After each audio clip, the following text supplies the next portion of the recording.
And we're live! I don't know if anybody's here. I'm so unprepared. But I'm a crab!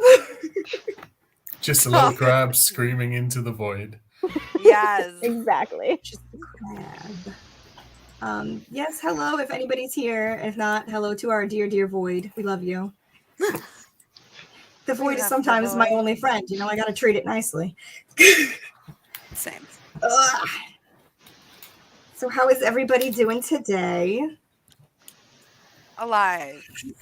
So our mental health check-in, like where's everybody at on the scale this week? You know, not doing so hot, but we're gonna fake it. Chugging. We're chugging. So I don't know what, but we're chugging. We're chugging something. Chugging along. Yes. Okay. So there's two people here. Hello, viewers. Hello, One of which may be Casey. No, I don't have it open right now. Okay, I didn't know if you opened it to do the link or not, so I wasn't sure. Okay. No, I was sending. Or grabbed it that way. Well, anybody who's watching, let us know how you're doing in the comments. Let's see what everybody's up to, and we'll dive in without a plan. We don't have a plan. Yeah. We don't need a plan. No, I mean, like, we're done. This is the chaos end of the. You know, we don't need a plan. We have completed. We're done. I'm free after this. We completed it. There's another book coming out this summer. We're never gonna be free. We're never free. I'm never free of the Cosmere. I'm just free of this read-along that we've been doing for 13 months. Right. God damn. And also cosplays every month. Yeah, I'm saying we put so much more work into this than was necessary, and I'm like, never again. No more. Never again. It was fun, but I'm so glad we're done.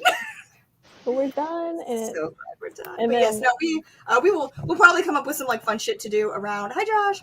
The time that Lost Metal comes out. I'm so excited. Yeah, we'll probably like do a live show discussion after everybody reads it. Everybody will be kicking in the Discord, talking about it. We'll probably do like some like live shows beforehand, like discussing theories, what we think's gonna happen. You know, we're gonna just be like discount Shardcast that like month. Yes. What we're gonna do, I think. I love it. that's our brand. So, yeah, that is our brand. We're basically like the generic Shardcast. So Love it. So yeah, no, I mean you'll never be free of us and our Cosmere nonsense. But this read along is officially over. Woo. Woo! We did it. We did it. We made it to the end. Did.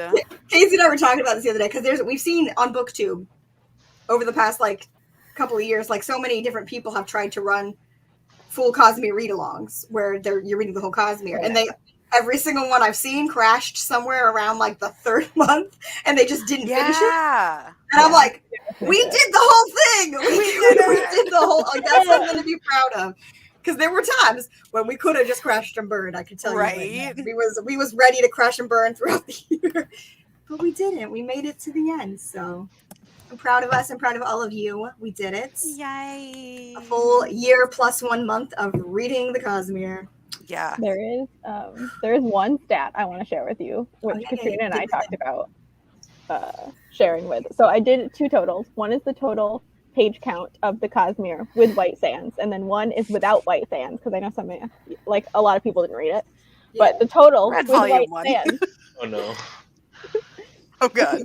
The total with White Sands, which I went off the U.S. hardcovers because I tried to keep it all the same. It is 10,000 pages, 10,097 pages. Wow. That's pretty cool. And then That's a without lot. White Sands, it's 9,617. That's still a lot. That's A still lot a lot. of pages It's a lot of to pages. read in one connected series under one author in 1 year. It's a lot. It's a lot of It's a pages lot. just to read in one. I mean, yeah, it is. It is.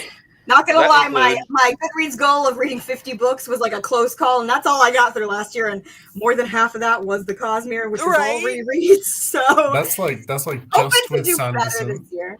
Yeah, That's like exactly. 30 pages a day just of Sanderson stuff. That's Yeah. mad. Yep. It's wild. It's been a lot. Does that include Arcana Unbounded? It included some of the stories. I didn't include like the whole thing. I don't know. Yeah, I don't know. because I feel like most people read the whole thing. I mean, some people didn't read like the little forewords, but those are like 2-3 pages, so that would have like been a huge distractor from it. I just did the separate things. Right? You're not wrong. Oh, Honestly, wait, it's gonna be higher, probably, It's right? gonna be higher, probably. We it's could gonna be guesstimate, higher because yeah. so far, Nah. Stormlight is at 4,844 pages with the novellas.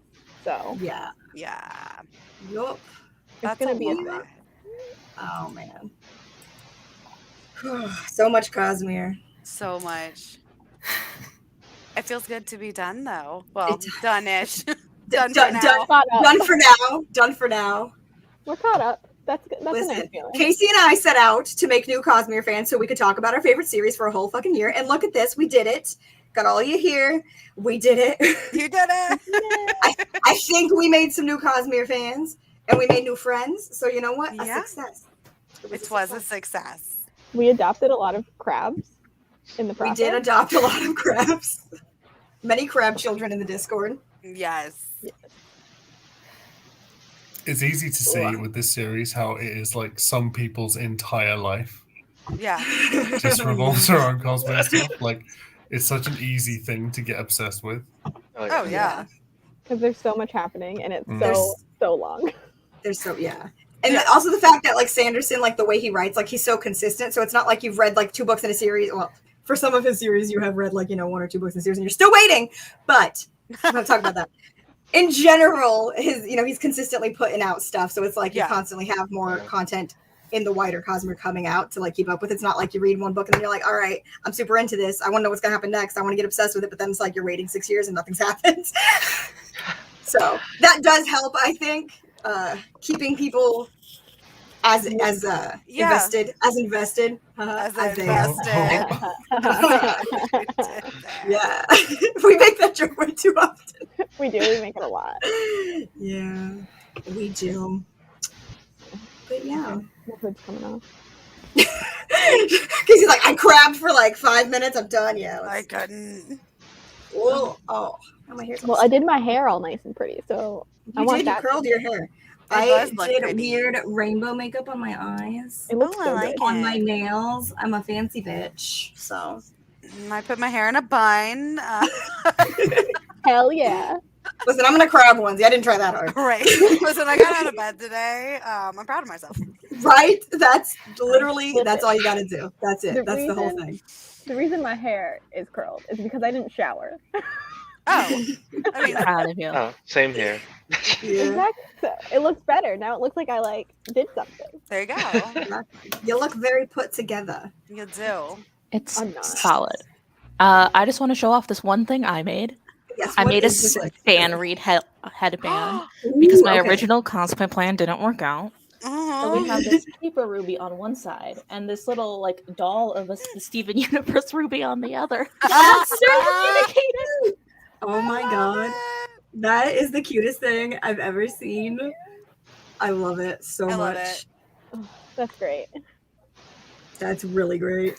It's a It little kinda- bit heavy, so it won't be on very long. That's fair. I feel like I couldn't keep my crab head situated, Yeah. so It kind of looks like a Sim Bob, like the Sim Diamond. oh yeah. Oh yeah. Isn't red when the sim is like super angry? Yeah, it's when like all their needs are really low. Yeah. Relate to that. Crab arm. Maybe we should just assume that none of us are doing well for a little bit. Yeah. Yep. Probably. The safest bet. Listen. No one has the brain cell today. I'm pretty sure. No one has the brain cell. Not it. Not it. Yeah. So, what do we want to talk about first? We have a few questions to get people started talking about things, so we can jump into Yeah. that.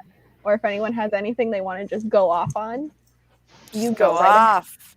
Yeah. Anything at all. Full Cosmere spoilers, by the way, for the 2 people watching who I know are Cosmere aware. But for anybody else, if you're watching this back, this is obviously full Cosmere spoilers live show. We're going to talk about everything. Well, we might not talk about everything, but Everything we is fair can. game. Exactly. Oh, I have a question since I wasn't the last one. Oh yeah. So in Rhythm of War, aside from Kelsey or being the Lord of Scars. Yes. Are there any other like big Cosmere connections, etc.? I mean, Rhythm of War is the most Cosmic connections of any Stormlight book, and it's right. my favorite thing is when we were reading it for the first time. You get like the first epigraphs of like Navani talking about how Fabrials work, and it's like, oh, this metal does this thing, and we're like, oh shit, metals do things. Oh my god. We were legit like so hyped about that, even though we're like obviously like we know that like the mechanics are gonna like we know how the Cosmere is connected, like that shouldn't. But and then it just got bigger because obviously you have the epigraphs that were from Sazed, Harmony, and there's a Seon in there. You also get right. 4 shard names dropped. Shard names drop, yeah. Josh and I are all the shard names. And yeah, we talked about this during the Rhythm of War live show. But like the thing that like the people who've been in the Cosmere fandom for so long have waited so long for Sanderson to canonize new shard names that we haven't already known. Because like he said that he's always known what they are, but like he didn't want to like just tell anybody like out of context unless he changed it. He wanted to be absolutely sure. So it was like I guess he was sure because he dropped 4 in one fucking go, and that was like a huge shock to us. Yeah, like that was like a slap in the face to a good slap in the face to the longtime Cosmere fan. He also killed some of them off while announcing. Right? Yeah, that's true. He was also like, this one, also they're dead. This one's also dead. Here's their names. They're dead. Dead. Bye. Yeah, like even the sand, like even white sand is in. Oh yeah. There's more. When like Raboniel gets the sand from Ray's. And it's the sand that Mosh uses to see the Spren and kill the Spren. That's white sand. Like you see that popping up. Obviously the chickens are AVR from Six of the Dusk. So not all the chickens, because some of them are just fucking weird birds. They just call their birds chickens. But the specific one that Mraize has, which is a green parrot, and the one that Lift finds, which is a red parrot. Sanderson likes parrots. If you didn't know, he has one. Yeah, right. He has one. It's on his streams a lot. Yeah. Magellan, yeah. And so those are AVR from Six of the Dusk. We don't know what they do, but those are AVR. So there's like lots of just smaller Cosmere connections, like that are just up front. Not even like, could this be one? Like it's just like blatant. And then of course you have the top of the tier of the cake, which is Lord of Scars, Kelsier, leader of the Ghost Bloods. Which, by the way, I don't think we mentioned this in the Rhythm of War live show, but a long time ago, before Rhythm of War, before we knew much about the Ghost Blood, someone had asked if, what was the question? What was the Wob, Casey, about like if Kelsier was to be a part of like an organization, like one of like the Rosharan organizations, like which one would he be? And he was like, Kelsier would be probably be part of the Ghost Bloods, and now we know that Kelsier fucking founded the Ghost Bloods, and it's like Sanderson. Damn you. Oh yeah, also there's 2 Terrace people in Rhythm of War as well. The steward, the palace steward you see in the prologue from Navani's point of view. Yeah. Who is the person who had the rings? Okay, so the guy who in the prologue of Rhythm of War, Navani's point of view prologue, the house steward or whatever who comes up to Navani to tell her that Gavilar died.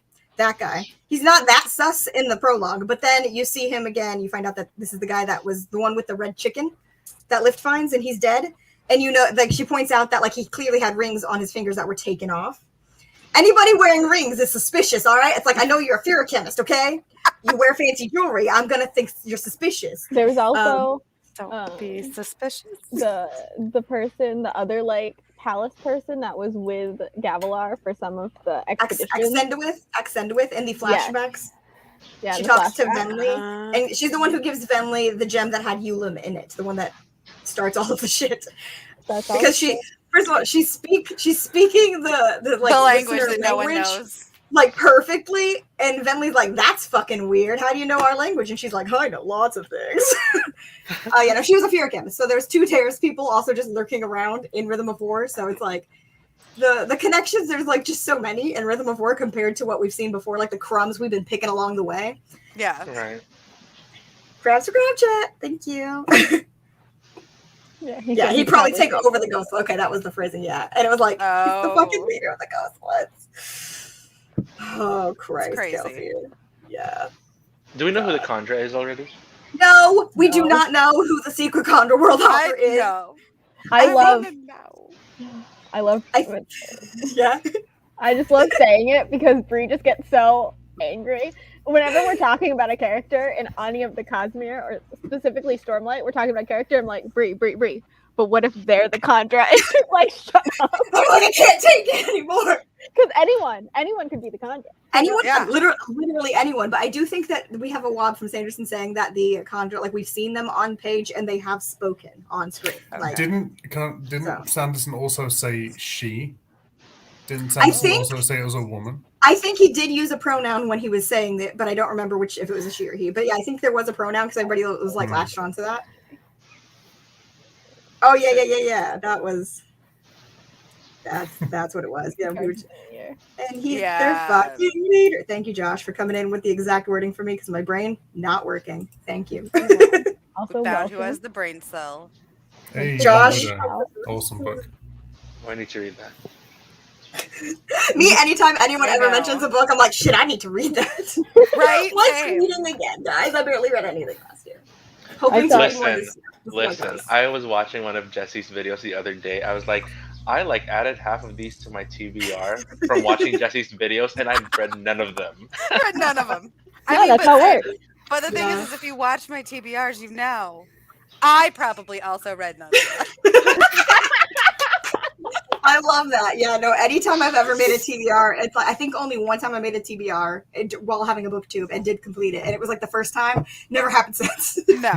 That is Never why it's happened now my since. pile of possibility. I'm like, this is my Oh, stash I of like books that. I The might pile of read. possibility. That's a nice title for it. That's beautiful. It's The pile of poetic. possibility. I love it.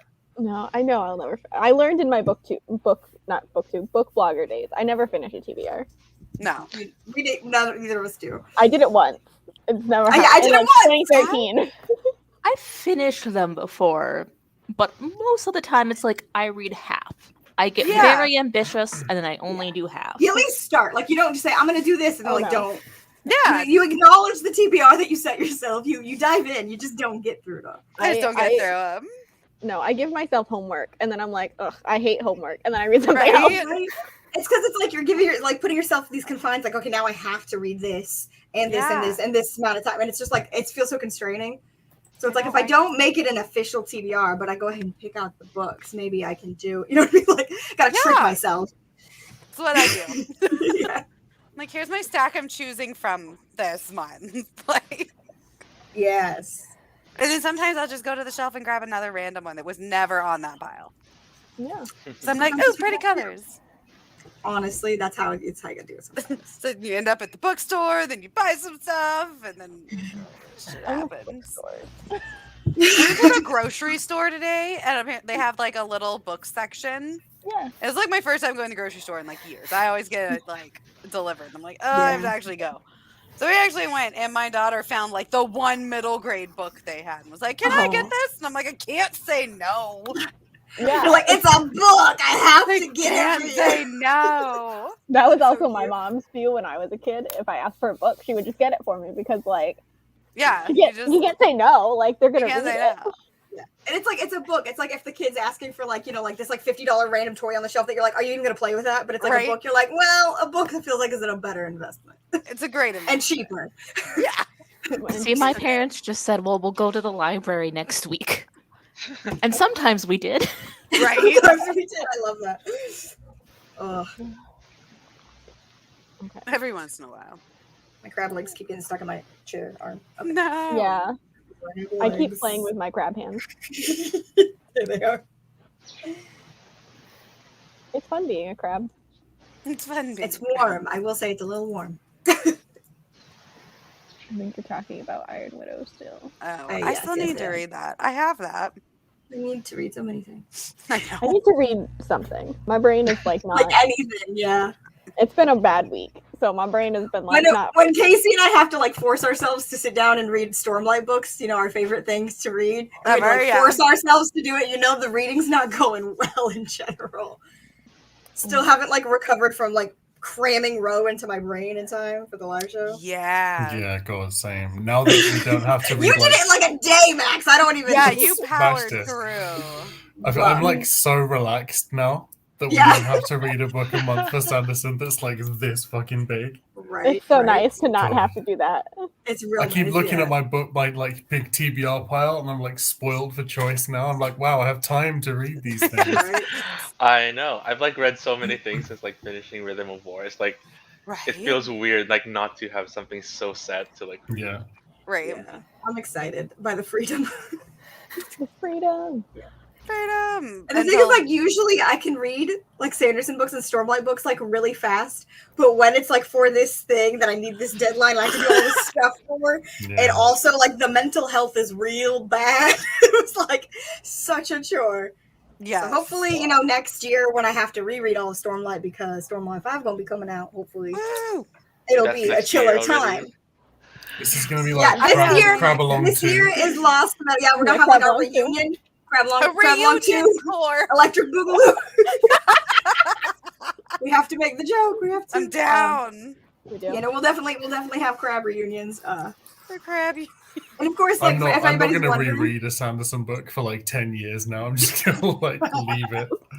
I think there I'll you go. read the chapter summaries online. That's There a you smart go. There idea, you yeah. go. Before the Even note. that- For some reason, I've been wanting to reread them and annotate them when I don't It's even same like here, ever actually. I annotate. But I like, never annotate, Here. but I annotate my Stormlights and like all the Cosmere, but mostly the Stormlights. Yeah. Like, I hang on, really I still want have to. Row is still on my desk, so there's all my tabbies. yeah. Which, like, by I the way, want this is to. a small amount of tabbies for me. It'll get more on the next read. The first 3 books have a lot more tabbies. I honestly just want to experience like reading like the Cosmere without like The pressure, exactly Sure. like the I just want to stress, read it for the enjoyment. 'Cause, like, requirements of having to like remember things and talk about Exactly. them. Just like put it in your own brain and enjoy it for your own self. Exactly. Yeah, it's Like, I nicer feel that like- way. I will say. yeah, I mean I enjoyed this, but like I feel like in some way it kind of ruined it for me because I was like, oh, I have to read this. Yeah, But it, I do- have it absorb does. everything. It does like change the perception. I've noticed. But it's Yeah. also Yeah. like it's also a fun the Cosmere as a whole is a fun thing to reread because you know so much more, so you Mhm. pick up on Yeah. so much more on a It's reread. it's super Yeah. fun to go back I and read like agree. anything in the Cosmere when you've read it all before because there's so many things that like you absolutely. I mean, there's so many things even within an individual series. Like if you reread Mistborn, like Era 1, the Yeah. amount of foreshadowing you're gonna pick up on in the beginning of those God. books Yes. for what happens in the end, wild. But Yeah. then like you also see like bigger things that are connected to the other Cosmere things as well that are hidden in there that you would not never have got first Okay. time because you didn't know about the whole Cosmere as much. Yeah, because Mistborn was a reread for me. But when I first picked up Mistborn Era 1, I had no idea what the Cosmere was. I had no idea what I was getting into, guys. I was Yeah. just like, this sounds cool. And that was it. And I read them all on like Kindle. And then I went straight into Era 2. Like not Oh, even man. knowing what's going on. I'm like, oh, there's another book? Okay. No Oh, idea what's man. going on. Yeah. Then I was like, oh, there's like a whole There's a whole thing. Thing. There's a world. that that was one of our ideas actually, was to talk about your favorite Cosmere book. Yeah. We want to dive into that, like everybody's favorite Cosmere book and least favorite Cosmere books. Oh, that's hard. Least favorite's easy. White sand. Fucking White Sand. Yeah, I think that's Does that an even I agreement. think that's a Like a unanimous. unanimous. Yeah. Yeah. Agreement. Yes. It could have been good. Well, they are redoing it right now. We're gonna get It the might White be Sand. good. I'm excited for it because Isaac, who's like the art director on Sanderson's team, and I love Mhm. Isaac. He's like overseeing the whole project. Oh, So okay. now, because they weren't really involved the first time, they were like, Hmm. "Here's Yeah. the story," That's- and then they did their own thing with it, and it was like. So now that he's overseeing things and like they're adding like 38 more pages and it's going to be a bind up of Oh. all 3 volumes. They're changing some of the art style and the color. Like they're doing all sorts of stuff. So I'm hoping it's probably still not going to be like my favorite Cosmere thing ever, but I'm hoping that the new version is going to be much more Better. worth it, a better experience. What's Because everyone's it has favorite the potential to like the story of it has the Everyone's potential to be favorite. really cool. Favorite is hard though. I think my least favorite is actually probably Oathbringer. Interesting. I feel like it Oathbringer's was- always it a was toss like- up. For It people. is, It was, it's the, always- it was either the one I- slowest one that I've read so Dalinar far. book. Yeah, I know, right? And it's Dalinar. like It's the Dalinar book, and it's, you're like, it's I the don't like it. slowest book I read in this whole read along. I Yeah, will but- agree. It took me the longest to get through. Yeah, Those Dalinar flashbacks are rough. They're so rough. yeah. I hard agree. Hard Yeah. agree. Yeah. The best book is obviously Elantris. I will not be taking any credit on this. Honestly, though, I seriously love how much you still to this day love I Elantris. know. I love love that. it. I think I And I can support pinpoint you. why. I think I can Okay. pinpoint why I Okay. like Elantris more. Okay. And I think it's because you get the POV of the bad guy from the beginning. That's true. Yeah. Yeah. I that think is nice. that's why I like it. And like with the other ones, the seeing it from the bad guy's perspective doesn't come in at all till like 4/5 the way through each book. Mhm. Yeah. But like you had the motivation of why he was bad the whole way through Yeah. Elantris, and I just love that so much. It's a completely different formula for you, Yeah, for sure. Well, the whole like formula for him writing Elantris was very specific, like the three. Yeah. Yeah, and it Oh, never yeah. changed order either. It was like ABC, ABC, ABC. Yeah. I thought that was so good. Yeah. That's such a hard way to like write something. Like I Yeah. Yeah. So many people either like absolutely love Oathbringer, it's their favorite Stormlight, or it's their least favorite. Like it's literally I never hear like There's it in no the middle. It's like it's either the favorite or the least favorite. Regardless of that being my least favorite, Dalinar is still my favorite I cosmic mean, character. Dalinar's still, yeah. No, actually, he's my favorite Stormlight character, not my favorite cosmic character. Oh, who's favorite Cosmere character if it's not Dalinar? It has to be Chris, even though Oh, we right. get, like, just like little snippets of Chris. It's definitely Chris. Chris is fabulous, honestly. I do love Chris. I'm stuck somewhere between it being Hero of Ages, but that might also be nostalgia, I mean, that's valid. and, though. and Words of Radiance. Just Words of Radiance. Like, Words of Radiance is real good. It's real fucking good. top tier. I honestly can't pick favorites because I love. I know. Okay, I love Warbreaker because I love colors. Yes. I love Yes. Hero of Ages for sure because I feel like Hero of Ages was the book that wrecked me the most last year. Yes. It's like emotionally. Bands of Mourning. I said it was my favorite Cosmere book at some point. You did, I think, yeah. I think after, probably like not long after you finished it, you said it was your favorite. Yeah. You 'cause, were it was like just- hard into Era 2. I Like, love too. Hera too. Me too. I'm Yeah. also hard into I mean, I everything. hated the first two books. I love them. You rated them so Sometimes- low, but then you read Bands of Mourning and you were like, Era 2, man. Era fucking 2. It Let's brings go. it up. Like, I liked Exactly. the first two, but then Bands of Mourning like elevates. It both really of them. does. It really does. It's so good. So good. Yeah. But I feel like And then, people of course, either The like Way of Kings, really yeah. love or really hate Era 2. Yeah. Like, so many people that love Era 1 are still like, I don't like it. Yeah. I know. Which It's I think Valid, it's because so honestly. many people will go from Era 1 into Era 2 without like the context of understanding that's 300 years later. You're not following. You're like, it's very different setting. It's different character. Like you're in the same world, but you're seeing the magic system of like Yeah. everything's evolved. So it's not the same thing that you just read. So people who like love Era 1 and go straight into it, a lot of times are really disappointed. I was Instead of like so accepting confused. that that's like the context of what you're getting into, I and then love just it. enjoying the ride. So like I understand, like it's a little bit of a slap in the face. It's like, oh, this is different, but like it's It was great. jarring. It I is had no jarring. idea what I was That's getting why I always into. tell people to like take a break. Like read Era 1, take a little break, read some other stuff. Don't like immediately read Era 2. And then Yeah, like like I did. give yourself understand that it's 300 years later and everything's different because that's how I like the my worlds magic progress. Western. Like Yes. things happen. Yeah, seriously, it's so great.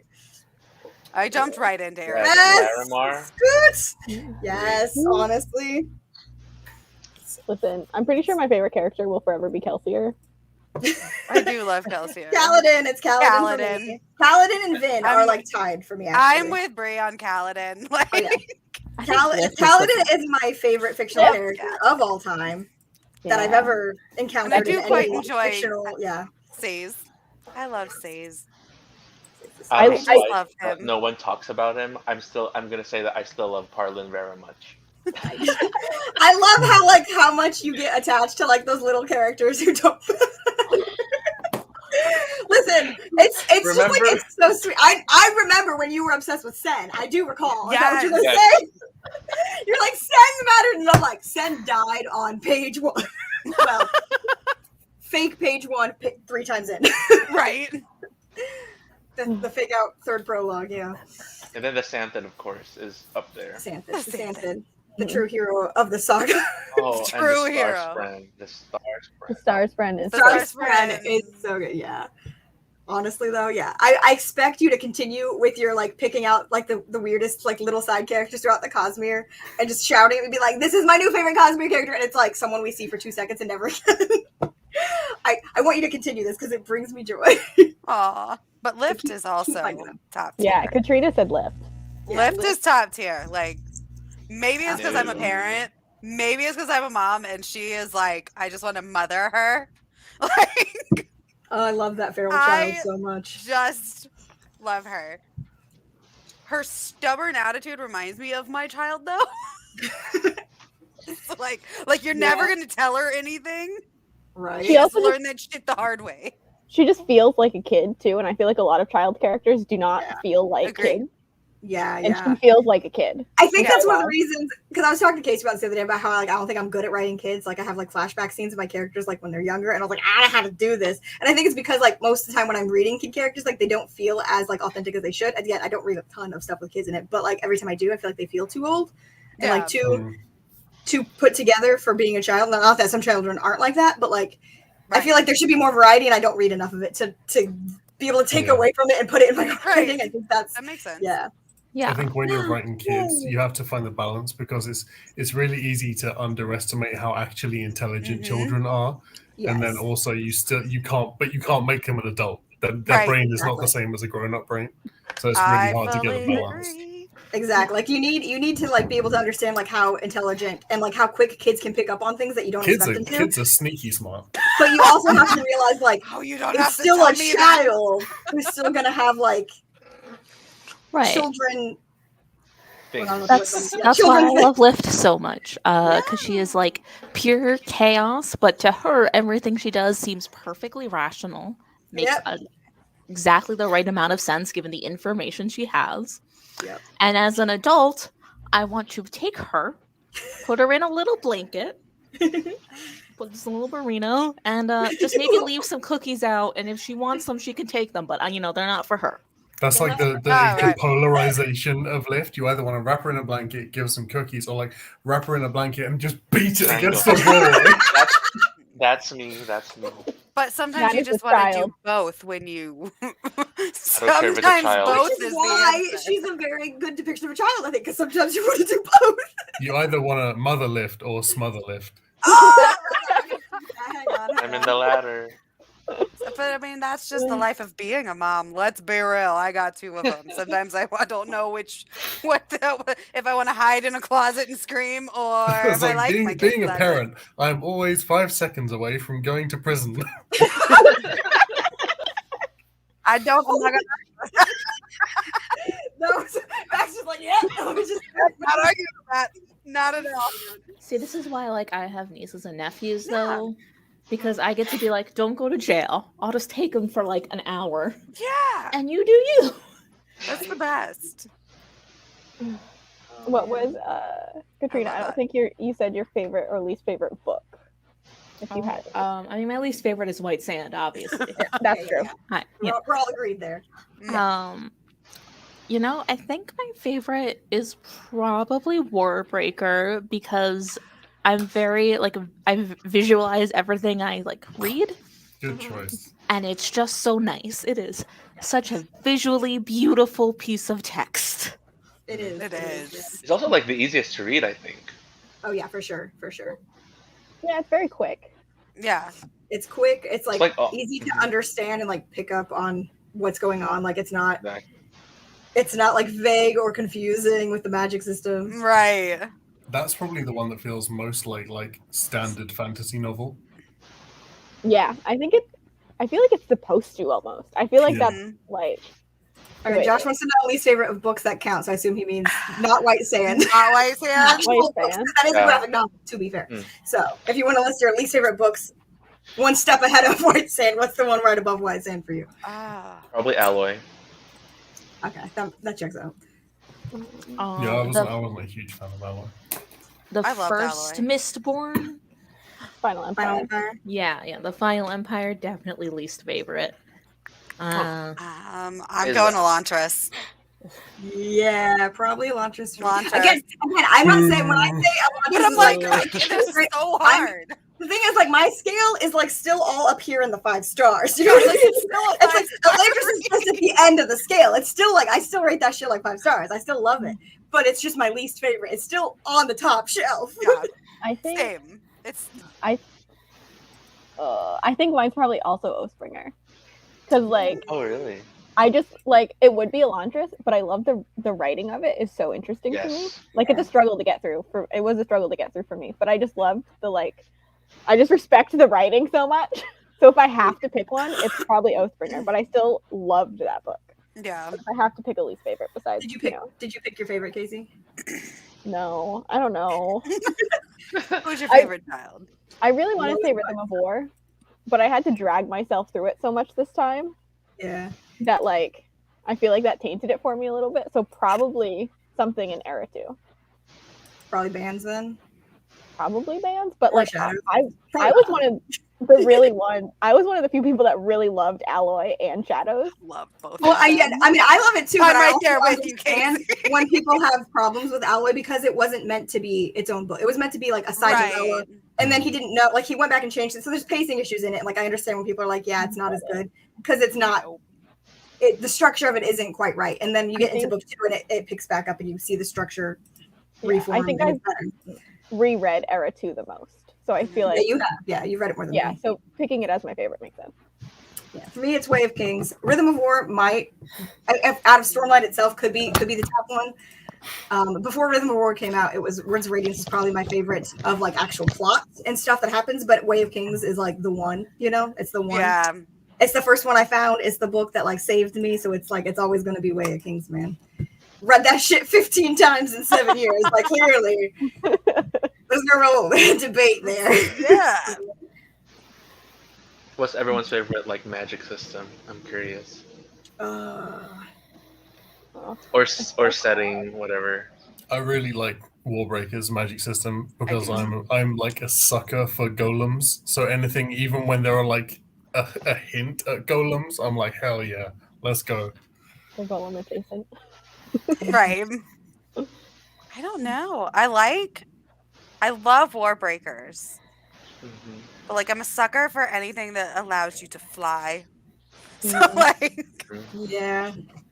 I think I would have really liked Mistborns if it wasn't like Vin burnt bronze, Vin burnt copper, Vin burnt steel, Vin burnt iron, like the whole way through the book. I was like, shut up. See, Oh my God. I get when people are annoyed with that, but as a writer, like that's just how you have to do it. Like there's no other way to explain. There's no other way to do it. And I know that from like a writing perspective that it's like that's just how it has to be done. just There's is no what other way to is. do it. So like I get the complaints with that, but also like what do you expect him to do to explain the magic happening? Like there's no other way to do it. So like I get it, but also like there's no other way to do that, in my opinion. Right. Yeah. I feel like I Get have it, but honestly, I think it just didn't bother me. Oh yeah, no, it never bothered me either. I never noticed it. I didn't notice it until people started talking about it, and then I'm like, wait, now I'm. That was when I made my video. That was like looking up like the 1-star reviews of my favorite books. That was one of the things that was in a review, and I was like, "What the fuck do you expect him to do?" I was so mad in that video. You were real salty in that whole video. I was salty because some of the points people bring up for like why it's a terrible book didn't make sense. Like with like what actually happens in the book, it was like you can have your opinion, but like you're mixing up your facts here. It was a good time. If you haven't seen those videos, go find them on the channel. They're ridiculous. I have them for Mistborn Book 1 and Way of Kings, I think. So what I did. But yeah. I feel like my favorite magic system is probably Stormlight. Like I love the Mistborn magic system, but I just want to spread, man. I love the spread. I know, right? Yeah, for me it's definitely Stormlight as well. Just there's so much, and we still don't even know like everything you can do within that magic system. Right. There's still so much to come.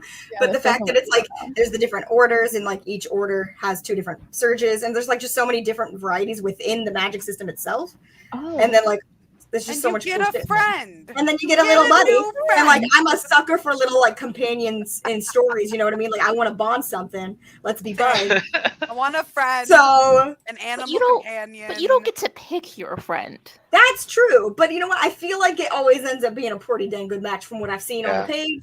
So Yeah. The friend picks you is what happens. that's true. The friend picks you. And I mean I'd be like, damn, someone picked me. Shit, I love it already. I got chosen.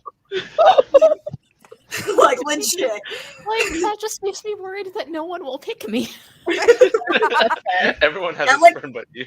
When you're like Everybody when you're like has when you're going into like Stormlight Book 5 and it's like you're at the point where there's like 300 plus Windrunners and you're like the person who hasn't been picked by spring yet and all the Oh. spread are coming through. It's like shit. What's wrong with me? Aww. Is that a spam comment? Yeah, I blocked it. I think my favorite magic system is just Ferrochemy. I don't care for the other stuff in this You don't board, care for but I That's like fair. Ferrochemy. that's fair. I do also do. really Interesting. That is My one thing I favorite really system like is- about Mistborn is that there's like the two different magic systems that kind of like are parallel to each other and do different things. Yeah. But they're like the same mechanics, but they work differently. I love that so much. I love that. But then I love how you go into Era 2 and they like start to merge. Yeah. And I'm like, yes! Windborns, Yeah. baby. Racial integration. Love it. We love it. Exactly. Oh crap. Well, and you My also get favorite like is probably Six of Dusk, because like Ooh. birds. Six of Dusk was the best short story in the whole of Arcanum. I think it's. Man, I don't know if that's it's. I don't know if I like it more than Shadows of Silence because I really like Shadows of Silence. They're my two favorite. That one's They're good so too. I just love Silence as a character so much. Like this, you don't get enough of that world. That world's fucked up. I want more. But Silence as a character, this is badass mom out here like just killing bit. I just fucking love her, honestly. Speaking of worlds that we've visited in the Cosmere so far, right? With him revealing the name of 4 more shards, how many worlds we have not yet visited do you think that translates to? I don't know if he's confirmed if they all have shard worlds. Josh, if you know, let me know because you'll probably tell me before I find Wobs. Yeah. But Yeah. literally everybody's like, I want to see Whimsy's world. Right? So everybody's like, I want to go to the Whimsy world. Which If in my Whimsy's world doesn't look like the inside of like Willy Wonka's chocolate know. factory, I'm gonna be really angry. Yeah. Riot. like dark, Right. but like dark in a dark Yeah. way. the thing is like every season Whimsy and 70s, everybody's like that's gonna be fun and like whimsical, and I'm like I want it to be whimsical, but like horrifyingly whimsical. Like mix Like the a Tim horror Burton with the whimsy because that's what I'm expecting from that. I think shard. Gene So Willy Wilder's Won- Willy Gene Wonka. Wilder. Yeah, Yeah, he holds that's the Whimsy shard. yes. Gene Wilder is whimsy. Yes. Oh my goodness. Oh my Especially goodness. like that bit on the boat. Yes, See, that's exactly.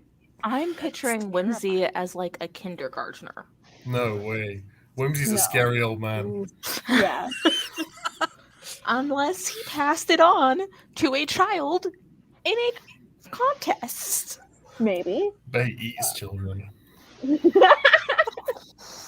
That's very whimsical. Possible.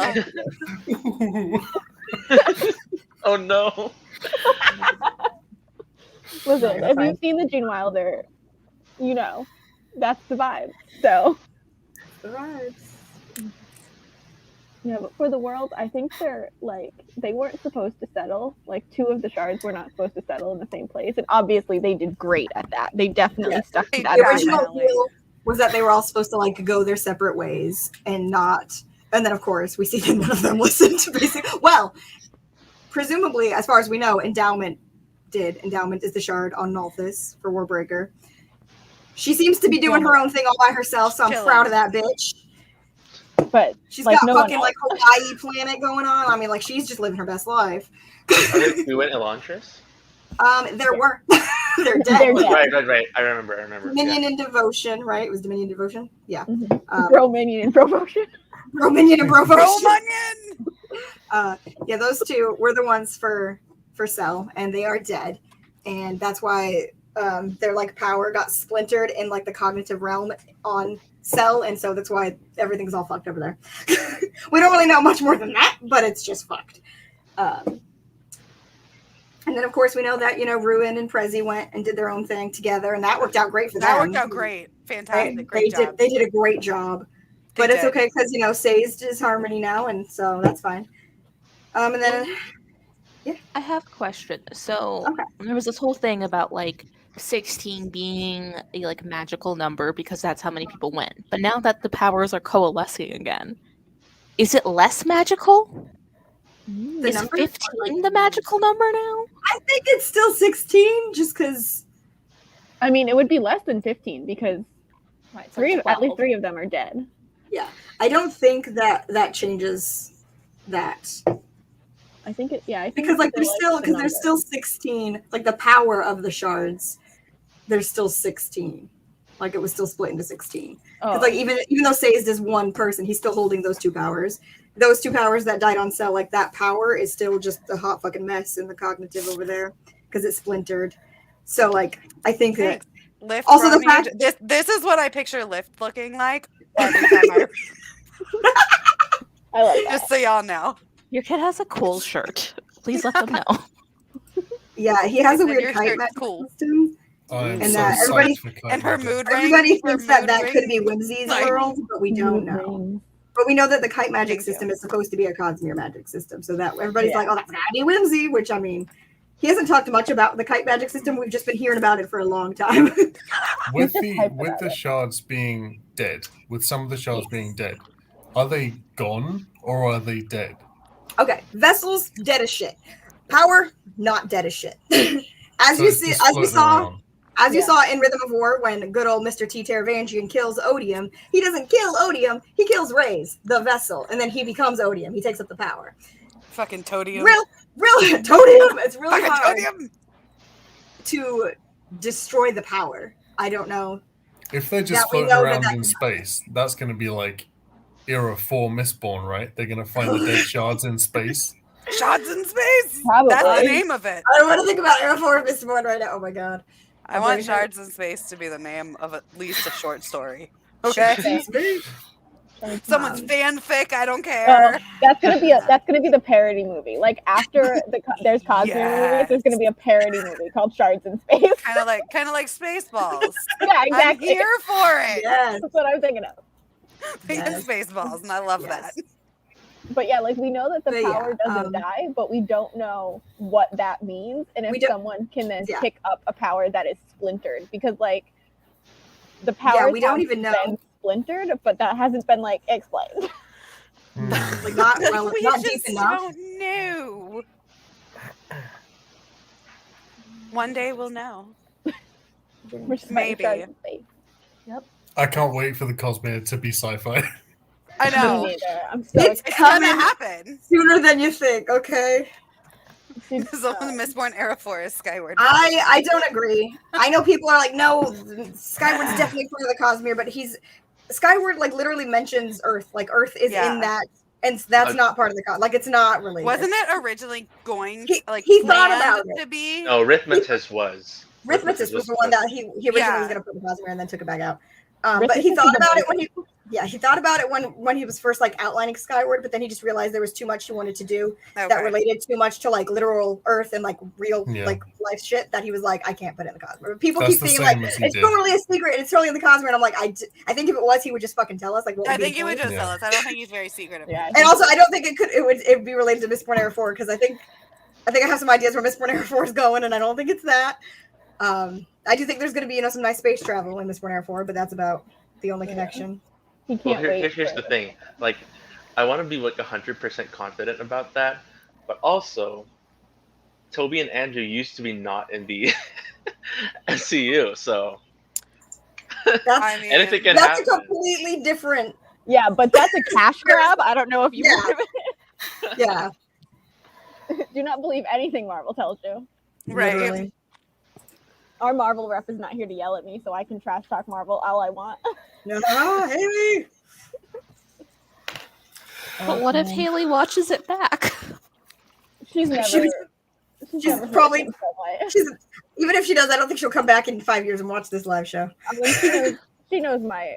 The only way she's gonna finish Stormlight, she was my opinion. The only way she's gonna finish Stormlight is if I read them aloud to her, which was the deal. But that is gonna take a while. Although she will be at my house for a week, and I am looking for things to You do. were looking for things to entertain her, so there we go. You know what's gonna happen is I'm gonna pick up Way of Kings and just start reading out loud, and she's gonna be like, "I gotta go." She's gonna like walk out the house. She's gonna walk home. I forgot Awesome. there's something to do. Yeah. Ugh.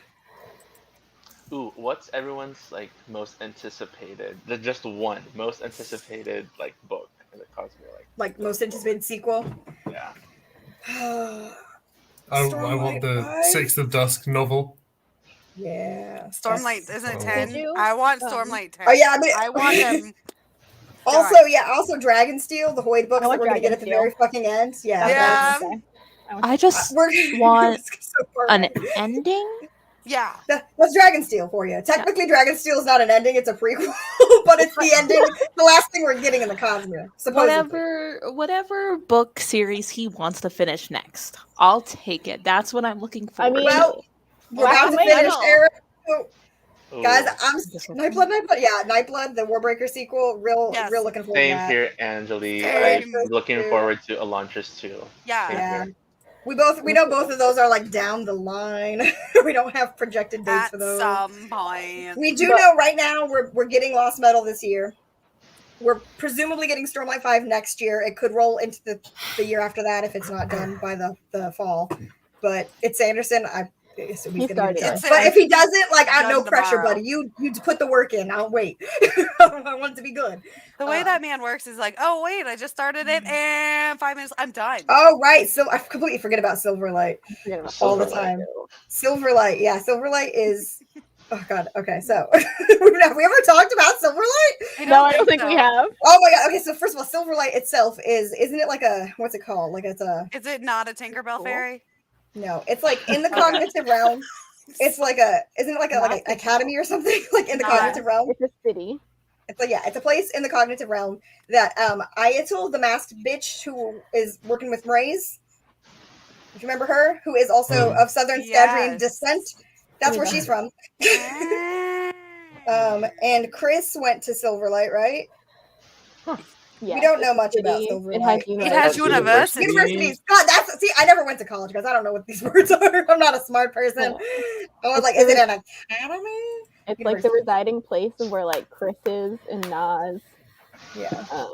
Basically, It's full of Cosmere aware bitches, is what I understand, who are like delving into Cosmere aware shit like Chris does. Who's like, Okay. and yeah, we're supposed So to is get Silverlight like dark academia fantasy? maybe I don't know, but if we're it's supposed not, to. We're supposed to get a it's missing Silverlight out. story. No, That he man doesn't. needs a break. He does not need a break. The thing, if you watch like Sanderson streams and stuff, like this is like what makes him happy. Like this is how he stays sane, is like constantly writing. Like he's literally writing. He writes every single day. Like he has like a schedule for how amount of hours he writes a day, and then like he's on a new schedule now where he's writing during the day and then like drafting something else at like the evening. Yeah, he has like a whole schedule. But like this is, and he's doing great. Like I've not seen his work suffer from the amount of time he spent on it. So I'm like, keep doing you, buddy. Right, you do what makes you happy, sir. I think a lot of people think though that like Rhythm of War was a little bit rushed. I don't agree. I think the only complaints people had with Rhythm of War, like overall, that were like consistent, was the flashbacks, because the structure of that was different. Yeah, and that was like the one thing that was like just different. Also, my favorite complaint about Rhythm of War that I've seen like around is that people were pretty upset that like all of the interludes are characters we know except for like one, and you go through the first 3 books and you're like, oh man, interludes, and you're meeting all these people that like don't really matter in the present, but then you get to Rhythm of War and you're like, man, I miss those random insignificant people. Yeah, I love them. So many people were like missing that in Rhythm of War. Like, damn, I kind of miss it, and I'm like, see, you don't appreciate them, and so you don't have them no more. Right. I did have some friends when I started reading Rhythm of War. They were like, "Oh, that was my least favorite of all of them." So I'm like really curious to see what you thought, and I'm like, "How is this your least favorite? I love this." I got to the end, and I'm like, even though like all the stuff with Navani made me feel stupid, and I had to reread it a few times because I'm like science, like that is not where my brain goes. That was my favorite part of Rhythm of But War. It was so good. Navani. It's so good. I love her, but I'm dumb. So, but yeah, it was because of if you guys remember Bree, like when I tweeted out, I think I hate Rhythm of War. It was specifically because of that. Because of like the whole science thing with the bomb. Listen, like it's like hard to follow what the fuck's happening, but it's like I'm just writing this way. Like I'm not gonna be smart enough, so I'm not gonna care. I'm here for Navani because that bitch is a queen, and I would let her step on me. I'm like, go Navani, go! Yeah. I don't know what you're doing, but do it, baby, do it. That's how I ride through those scenes. I'm just like, I support you, boo. Her working with Rabina like that. Yes. It's so good. That was my favorite. Everything in the tower was just like so good. Like those two bitches working together. They sang and they made rainbows. Yes. They sang and they made rainbows. They sang and made rainbows. Like it was very gay. It was very gay. It was beautiful. Yeah, that's true. Like when we get other things that are like not Cosmere, that's why. Because it's like, okay, I need to take a break. Mm-hmm. He put in one of his he did one of his updates the other day. He was talking about how like when he finished Rhythm of War, he was like, I don't want to think about Stormlight ever again. And now he's like, I've had a big enough break that I'm like, I'm excited to get back into Stormlight. I saw that. He started his outlining. He started getting the prologue ready and like Zeth's flashbacks, which is what we're getting in book 5. And he started the outline for those. And I can't tell you how I didn't think I would be this excited for Zeth flashbacks, but now that we're like at the end of the first arc. And I still don't know what a fucking truthless is. Like, bitch, give me the answers. There's going to be so many answers in Shinovar. Give me all the answers. Yeah, I have no idea what a truthless is. I'm so confused. Did he lie about something? Is that why he's truthless? That's all I can grasp in my brain. That he lied, so like he's truthless. Oh, but it's gotta be more than that. And like all I've been able to grasp from the concept of truthless is that he was like, they said I was truthless. Like, he freaks out when he sees that the powers are back, the Radiants are back when he's fighting Kaladin. He's like, they said I was truthless. Like, you can't be real. So he presumably was like, this is happening again. Yeah. And they were like, nah, man, you're wrong. And they sent him, like, I don't understand, like, the mechanics of how that works in their society, that they're like, now you're truthless and you're exiled and here, take this honor blade with you, and now you have this oath stone, and you have to do what anybody who's holding your stone says. I don't understand how any of that comes about, but yeah, no, that's kind of what I assume that he tried to tell them that like the Desolation and the Radiants were coming back, something along those lines. I don't know how he knew what happened, but we're gonna get that in his flashbacks, and I'm honestly really excited. I'm really excited. Also, just to see Zeth before he became like this crazy assassin person with like so many mental problems. I want to see what he was like before. Probably not great because it's Stormlight. Everyone's depressed. No, he's never. I don't know. I would be. That would be the most disturbing thing that they could do to him. Give him hair. Give him hair. I think I've seen give him hair. Yeah. No, I don't want long hair. flowing hair. No. Like it's not even like it's like long, luscious. Just luscious locks. Casey and I were talking the other day about how like no matter how dirty and like beaten up Kaladin is, his hair we just always imagine it like clean and flowing and windswept and shiny. It's like this bitch is like covered in blood and grime. His outfit's torn apart, but that hair is flowing. It is. It's like a walking shampoo advert. Yeah. Literally. Yeah. Literally. Just it's maybe a he's law born of with the Cosmere. Maybe it's maybe I hope one day Stormlight. Maybe it's Stormlight. I hope one day Sazeth and Marsh meet. oh my god, that would be Two an baldies. interesting time. Two baldies. Oh my! Honestly, I would love to see that. There's so many team ups like across the Cosmere we would love to see, which will probably never happen. Like one of the big ones in the fandom is Wayne and Lift. Everybody wants Wayne and Lift. Yes! To meet. I'm like, that would be fucking cool. Those two would have some crazy fun conversations. Yes. On the same like chaos wavelength. Yes. He would give her ats. She would steal him food. Like the dream team, right? That is a dream team right there that I never knew I needed until this moment. Right? Yeah, it's a popular one in the fandom that everybody talks about. It would be great. It would be so ridiculous. Yep. Just wait. Also Serene and Jasmine, probably. Yeah. Ooh, that'd be a good one. That would be a good one. I want to see Tensoon eat a Rashadium. Hang on, I'm gonna tweet that one. I don't disagree. Right? Tweet that one. We need to see Tensoon eat the Rashadium. If I can remember how to It'll spell be the Rashadium. smiling horse again. Oh no. I spelled Rashadium right. If I didn't spell Rashadium right, don't come for me, Cosmere Twitter. I can't spell it, so. Don't the singers have like red bones or something? Yes. I bet they're like super coveted by Kendra. I bet they're like the they got chef's fancy kiss bones. bones to wear. I remember in like a stream like a while back, somebody had brought up the fact that if they have like red bones, wouldn't they also have red teeth? And he's like, I never thought of that. And that is a crazy like mental image if their teeth were also like red. And now I'm like, I want it. I want like that to be, because like I don't think he's ever specified what their teeth look like, so they could be red. Yeah. Yeah. Wayne lifted the Lopen. Add Lopen in there. Lopen. Yes. God, I fucking love Lopen. So Also, much. Lopen's one of my favorites. And And Nightblood. And Nightblood. Okay, but like, who's excited for this apparently this field trip to Shinobu we're about to get in book 5 with Caleb and Zeth and Nightblood? Yes. I hope Nightblood just is constantly talking in Caleb's head, and he's like, "What the fuck is happening?" I want that. Like, I want to know how that's gonna go. In Rhythm of War, they like made him stop talking to everyone, which made me just so sad for him. Yeah, but like he can. Like, so what if he just does anyways? I bet Syl would like Nightblood. Yeah. Like personality-wise. Syl's gonna love Nightblood. Not concept-wise. Personality-wise. Can he talk Are to we best friends? We don't really know how his talking works. Well, if he can talk into Callan's head, and Syl is also able to talk in Callan's head, I'm sure they can have a 3-way conversation in there, just linked up. Don't have 3 ways in people's heads. I feel like Syl's been a sword. Nightblood's a sword. They can they've got so much in common. And he's gonna be like, "Let's show us some evil," and she's gonna be like, "Yeah." Like I love bonding over shared trauma. They're gonna bond. Yeah. Bonding over shared trauma. Hang on.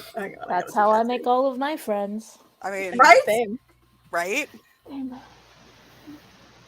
Ooh, what if Syl meets Ash, like Serene Sion? Yes. That'll be fun. Or Pattern. Pattern. I love Pattern so much. Pattern. Pattern's the best. I can't look at Pattern the same knowing that he's just spaghetti now. I know. He's just spaghetti. I mean, let's hope he doesn't turn into spaghetti. I'll be very upset. He's math spaghetti. Math spaghetti. Guys, I can't stop tweeting. He's also salad fingers. Math He has also spaghetti. salad fingers. Math spaghetti. That's Wow, so guys, much. I'm tweeting so much from out of context, Cosmere. I love it. You can follow that now. You can, everybody. know. It's just Cosmere where you can follow. And again, I most things we started tweet aren't even following like directly related to spoilers, but sometimes we'll reference something. Usually it's this bullshit that I just Right. that we're all saying. It's out of context bullshit. But It is, and it's fine. yes. One of the things I wanted to bring up was people's favorite scenes, or like the scenes that just like stick in your head from the whole Cosmere. All right, go ahead, Jesse. I've got to. What are they? Okay. Honor's dead, but we'll see what I can do. Yes! Literally my favorite, like that scene. That scene, makes words of radiance for my me. head. That just lives rent free in my head. It's so good. If we could just pretend that scene didn't happen, it's a perfect scene. Yeah. And from all no, shut up! Just stops. And then Journey Before Destination, you bastard. You bastard! That was great, yeah. Like those are, I need nothing else. Listen. And all that you can't have my pains. Yeah. You like the screaming, you cannot have my pain. We chose. That is such a good scene, and we're like, you can't get drunk. Oh, honestly, we chose. any scene with light song is a top tier chose. scene. Let's be honest. Yeah, We Chose is such a raw scene. It's such a raw scene. I It's will so say good. though, get drunk. on the Journey Before Destination, you bastard, Brie and I have talked about getting our tattoos altered. So, here's my tattoo, right? It's the first ideal, right? I was like, my idea is to get you bastard translated in the women's script, so I don't have to actually tattoo the word bastard on my arm, and then have it just like as a little tagline under the tattoo, and it'll just look like that little like heartbeat scratches. I love but that. have it be the actual translation, and then I could show it to Isaac and be like, look. I love that. Since he's the one who created the script. I was like, I might do it because I feel like it would look cool, and like no one will actually know what it says, but I'll know. But you'll know. And then I can have my hatred of Mosh tattooed on my body. Right. With women's script. With women's script, I no longer need a cheat sheet. Yes. Yes. I've read enough of it that I don't need my cheat sheet anymore. Oh, we lost friends. Oh, that one too. Oh, you were talking about mating. God, Jesus. No mating! The mating scenes are so great. They're so uncomfortable. But I love it. I love them. There we are. I think one of my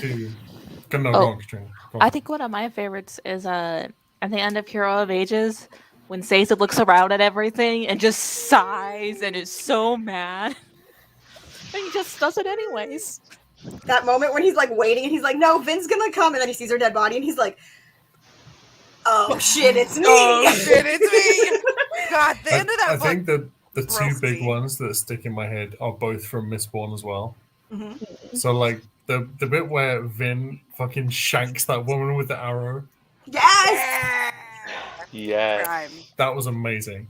And the second bit, the only bit so far that like nearly broke me in the Cosmere was when Caesar found the body of the woman in the snow. Tindwell.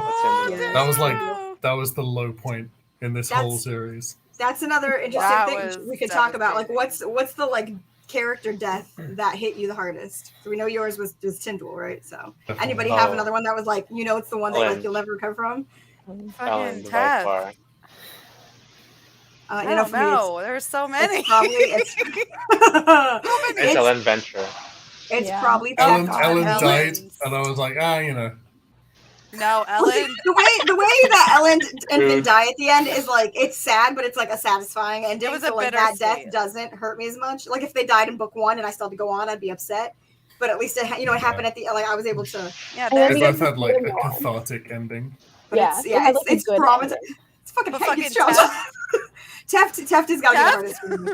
Teft is hard. The thing is, I knew before Rhythm of War came out, I was like, guys, my prediction is we're gonna lose a Bridgeman. It's gonna be Teft. I was like, we're gonna lose a key member of Bridge 4, and I knew it was gonna be Teft because I was like, Teft's been struggling so hard, and he's gonna like hit his peak, and then we're gonna lose him. And I was like, and I know this is why it's gonna be Teft is because that one will hurt me the most, and that's what Sanderson's gonna do. And I was right, and it didn't make me feel any better to be right, but I did predict it.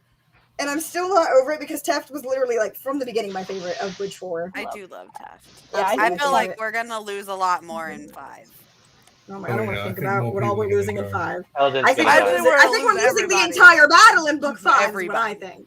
Same. Yeah, we'll come back to that when we get into. We'll come back to predictions because we're gonna have a whole theory segment going on. But yeah, for me it was Teft and also his friend Fenderana, who I was in love with, even though we barely got anything from her. I was in love with her.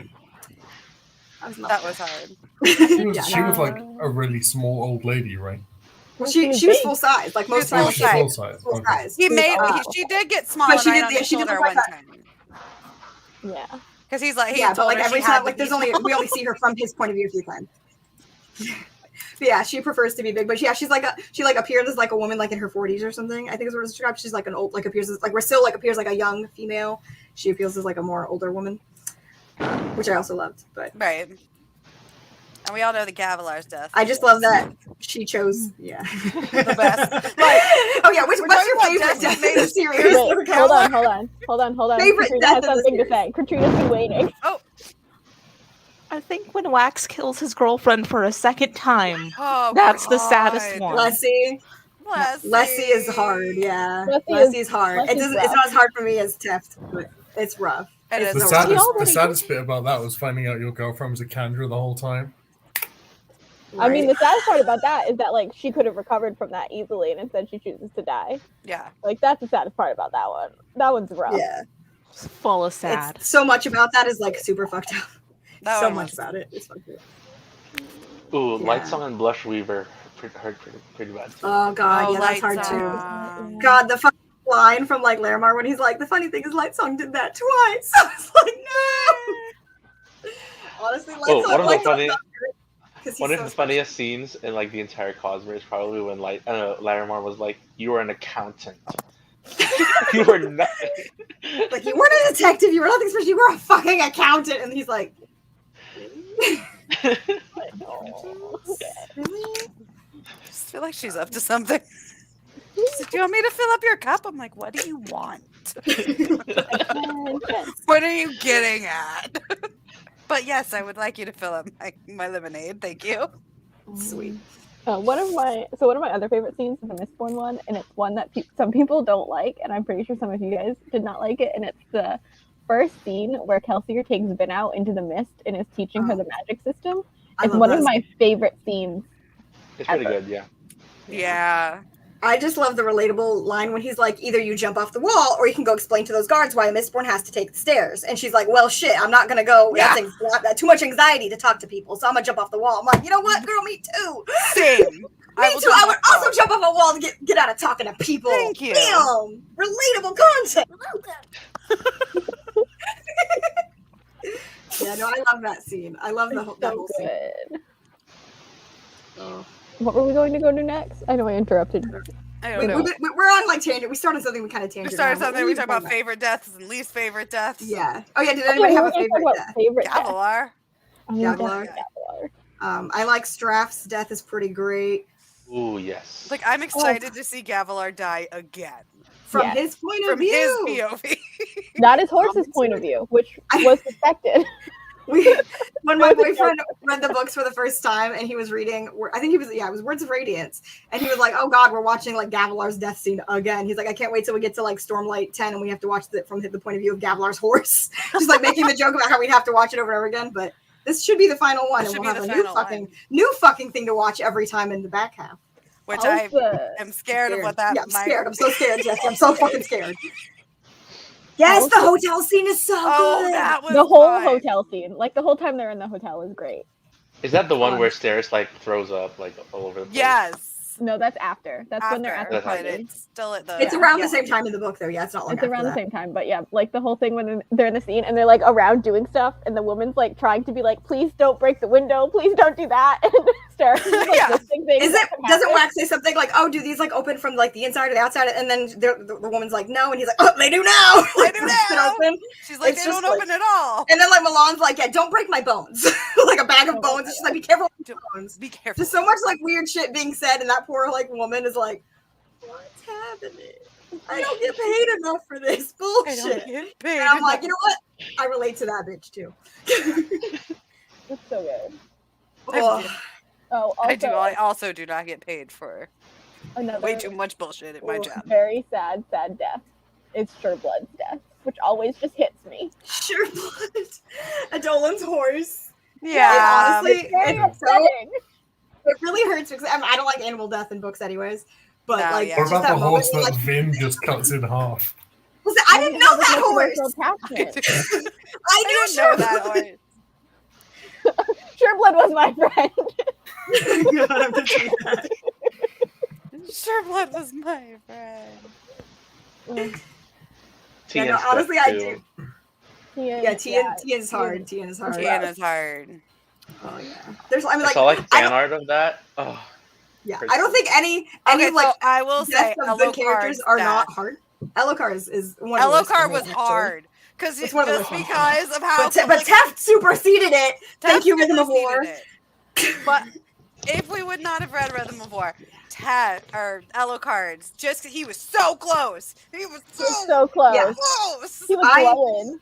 I loved Elokar since book one. I loved him. Guys, he was in the process of bonding that fucking cryptic, who, by the way, we've met and it's design, it's Hoyd's cryptic now. That would have been Elokar's cryptic, and I love her. Yeah. And he was in the process of bonding that cryptic since Way of Kings. He was always talking about seeing fucking creepy patterns in the mirrors, and people are like, "You're crazy and paranoid." And I'm like, he's seeing cryptics. I don't know what the shit means. No, the cryptics love to take their people out. They love to, like... I know, cryptics are creepy.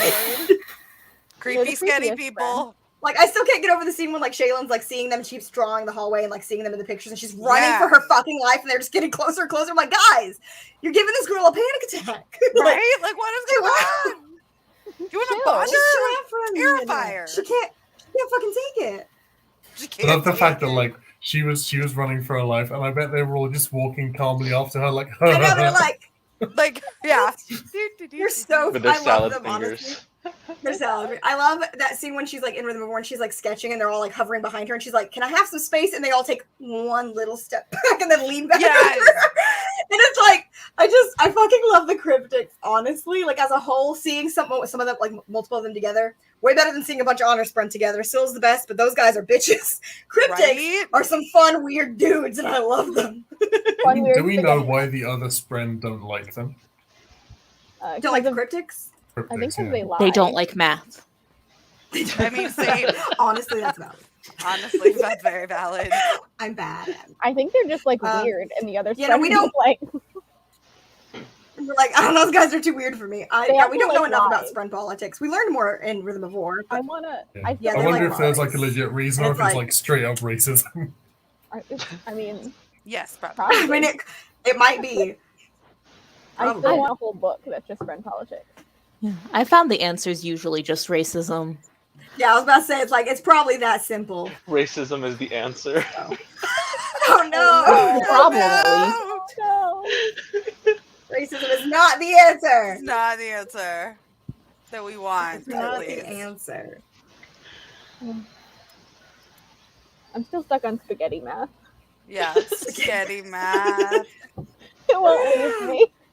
Oh no, spaghetti math. What is so this is one that I wanted to ask. What is like the biggest like plot twist thing that like shocked you the most in the entire Cosmere? Like any big twist in any of the books that you just didn't see coming and you're like, anytime I think about it, I'm still like shook. Like what moment was that for you?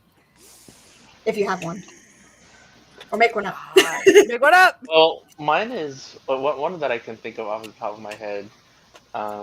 Was like I should have known is like Tongfa and Den being the bad guys. Like I totally should have known. But like honestly, I love that twist so much. It's so well done. That one got me too. Yeah.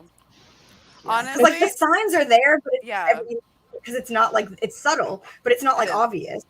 But then if you're like looking back, you're like, I really should have seen it though. Yeah, it's so good.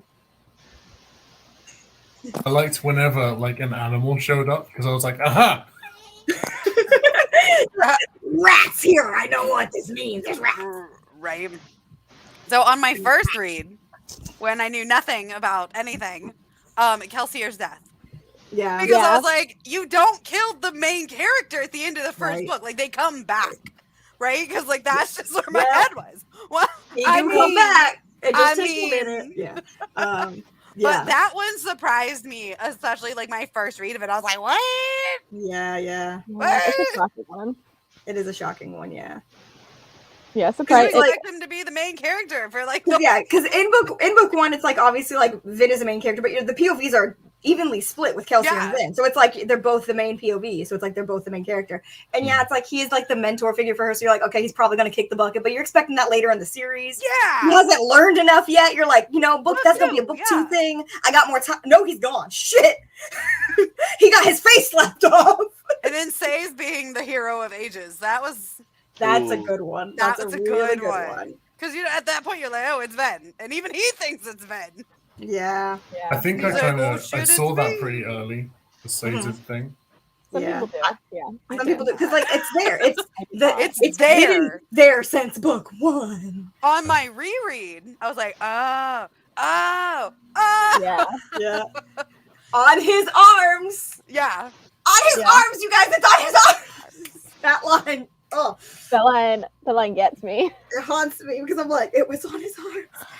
I think I figured it out when there's like, oh yeah, we actually just use neutral pronouns for like prophecies. I'm like, yeah, I know who this is about. You're like, oh, gender's I see weird. what you're doing. Right. Oh.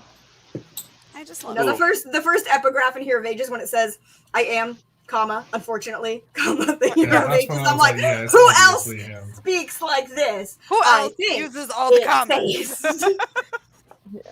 Yeah. I love him though. Ooh, I just went way out of focus. Why are we like that? You're in the cognitive realm. Oh no, I don't want to go there. For me, my biggest one is Terravangian killing Odium. I just didn't see it coming. I wasn't prepared. That's true. I also wasn't prepared for that. Like I just wasn't expecting. Because, like, we're at the end of the book, and I don't expect, like, that something that big to be happening, because we're, like, getting to the meat of everything that's happening. It's about to wrap up. And then I'm like, something big like that, maybe I would have seen that coming in book 5. I didn't see it coming here. No. And I'm still shocked, guys. Like, I think about it, and I'm like, holy shit. Terravangian is Odium now. It is, and that terrifies me. Yeah, it's like terrifying. So scary. It's Terravangian with the power of Odium is way scarier than Ray's was with Odium, because Ray's is just a stupid bitch. Like, I don't think he was that smart. I don't think he was doing a good job of what he was trying to do. But now Terravangian, who's like the craftiest, ruthlessest bitch on the planet, has the fucking power of hatred and destruction. And you would think, like, from his point of view, you would feel better about Terravangian being Odium, because you get that line where he says, like he could do it, he could save everyone, and it is like the scariest, most ominous line I've ever. And I'm like, what does that mean to you, sir? Mm-hmm. Tell me what that means, because I'm scared. No, and the fact that he knows so much with Dallin, he knows so much personal stuff with Dallin, the whole team. Like he got so much more knowledge. He knows about Renarin. I'm worried about Renarin. He's either gonna take Renarin. He's gotta try to take Renarin out. And I'm scared. Well, he's gonna try. No, I don't think Renar's gonna die. I don't think so either, Well, but I'm I worried not about necessarily it. think he's gonna die, but I think Worried Terravodium is gonna go after Renarin because Renarin, he knows Terravodium, Mr. Todium. I think he's gonna go after Renarin because he knows that Renarin is like a blinding thing for seeing the future, and he already knew that with Odium. He was like, "Oh, that's a blind spot, so you got to stay near Renarin." And he's gonna go after. Now he's gonna be like, "Well, I want to see what the fuck's gonna happen, so I got to get rid of this blind spot." But now there's gonna be more. Yeah, there's gonna be more blind spots. Hopefully now Relaine and anybody else that's getting corrupted's friend is gonna. I always feel like I'm saying his name wrong. Relaine. It took me so long. It took me so long, and now I'm just like, I just roll it. I don't know if I'm doing it right, but I just roll it. I don't know if it's right or not, but Relaine. It's just a lane with an R. Relaine. They are lane for some reason. Relaine with Relaine. I love Relaine. Relaine might be my favorite character in Rhythm of War. He's like honestly, not that much, but he's so good. He's so fucking good. So much. Either him or David. I loved David. Yeah, David. I would die for David. And then when you find out why he's actually not speaking and it's not. Yes. Oh. Honestly, I love it that it was like time? he could talk the whole time. And that he was like, they just think I'm like, I'm Bridge 4 broken and not like the way that I'm actually broken. Yeah. They don't have to know that. So I can still be one of them. I was like, bitch, me too. I would have done it too. You know what? Right. I love you so much. I support you. I would die for you. Let's go. Teach that man silence. He's so great. I loved when it was revealed that Shallan not only killed her father, but also her mother. And the fucking plot twist of information you get in her spread. Shaylin has murdered so many people. I'm so excited to learn more about Testament. So I need to find out who her mom is now. This makes me feel a lot more confident about her plan to steal from Yasna. Because she's murdered so many people. She probably could have done it. Right? She probably could have. She just didn't realize it. It's true. Right? She probably could that have. shit out. Oh my god. Shaylin Or Jasna killing those alley people. That's one of my favorites. Yeah, that was such a good scene. It's such a good scene. And her whole speech as she's doing it is amazing. Yes. It's so good. I love Jasna. I love Jasna a lot. Right. I wish we got more Jasna point of view. Me too. Mm-hmm. Yeah. I can't believe it's going to be so long until we get her book. I can't believe she got moved to book 10. I'm still shocked by this. I can't believe Eli dropped the ball on me. So much stuff though that like she does. If we had her POV now, it would just reveal loads of stuff we're not ready to know yet. Yeah. But even so, exactly. I think that's why we've only gotten like little bits of POV from her because there's no way to hide like the things that she knows or might be planning or what she's I'm her super goal is curious about with her what she knows. Sickness, like Jasna, how she was really sick as a kid, and they were like, yes. I'm assuming we're gonna get that in flashback. Like, I'm like, I want this for some reason. So many like. I say so many. There's like maybe like 4 little like hints and references to that throughout like the whole series. Yeah, and they're so vague and so weird. And like, it sounds like because like they refer to it as her lunacy. Yeah, so it's like she was like mentally unwell or something, and like I don't know, like she was just like locked away or whatever to get over. Like I don't know what it was or what happened, but she was never the same, and I'm like, I need to know. I read the other day a really like 2-page long, super convoluted theory tying that all into her being a Kandra. Oh, really? That's amazing. Jasna, I mean, wow. Jasna's the Kandra. About how like the Kandra go crazy when you pull their spikes out. Kandra's like she's the Kandra. And how when they punish a Kandra, they lock it up in like the tiny little cell as well. Okay, you know what? This is worse than Shaylin's mom is a fucking Herald theory, and I don't want to go there. This is worse than Shaylin's mom. Brain. Jasna's the Kandra. I'm ready for Jasna to be the Kandra. Okay, but no. So let's say she got replaced by a Kandra. Doesn't that make her, by definition, a changeling? Yes. I mean, it's even better. But wouldn't she not age if she was the Kandra? Yeah, like that's my thing. Like she wouldn't grow. She wouldn't grow because this was when she was a kid. So she grew. Unless she just kept stealing like different bones to like. I mean, yeah. Reshape her face. Make her taller. But yeah, there's also those theories of Shaylin not being Shaylin Devar. Yeah. So another changeling theory in the house. Yes. There's just so much to know. Guys, we got a long road ahead of us. Oh, no. And is somebody gonna bond the Night Watcher? Like, this is what I need to know. Right? She's just out there chilling, no bondsmith. Right. Now that we got a second one, it's like we might as well get the set, guys. Come on, Colty. What are we doing? Give your kid a bond. Let her go do her thing. She's so creepy. I want to see her bond. I want to see her so bond. I want to creepy. see who she would bond. Like, She's got like leaf tentacles. Like, I love her. I'm here for it though. But who would she bond? Like, I can't come up with anyone that I could think of. It would have to be a new character that we haven't seen yet. Yeah. And it has to be a character without a Spren already. Right. Yeah. And I just don't know if anybody's like worthy. Although I guess I don't know if Navani is worthy either, so But they also have to have like a connection to that thing. what if it's the little boy? The little 5-year-old that's been traumatized and you still like live in that house. Yeah. Maybe. Poor kid. Man. There's a lot of traumatized children in this series. I know. I mean, who's not traumatized in Stormlight, let's be honest. I mean, they have to be traumatized to bond with That's friends, true. so. You gotta be fucking broken to get your radiant bond. That's how the magic works. That's how the magic works. This is why it's my favorite, because I was like, I fit in there. I'm broken as shit. Let's go. Yeah, let's do Pour that. some magic in me. Love the idea of the Spren choosing and they're like talking amongst themselves and it's like, what about that one? And the other one's like, nah, he's not really fucked up enough. Like, he's kind of doing okay. This guy over here, though, he's a shit show. I'm going to him. Getting that one.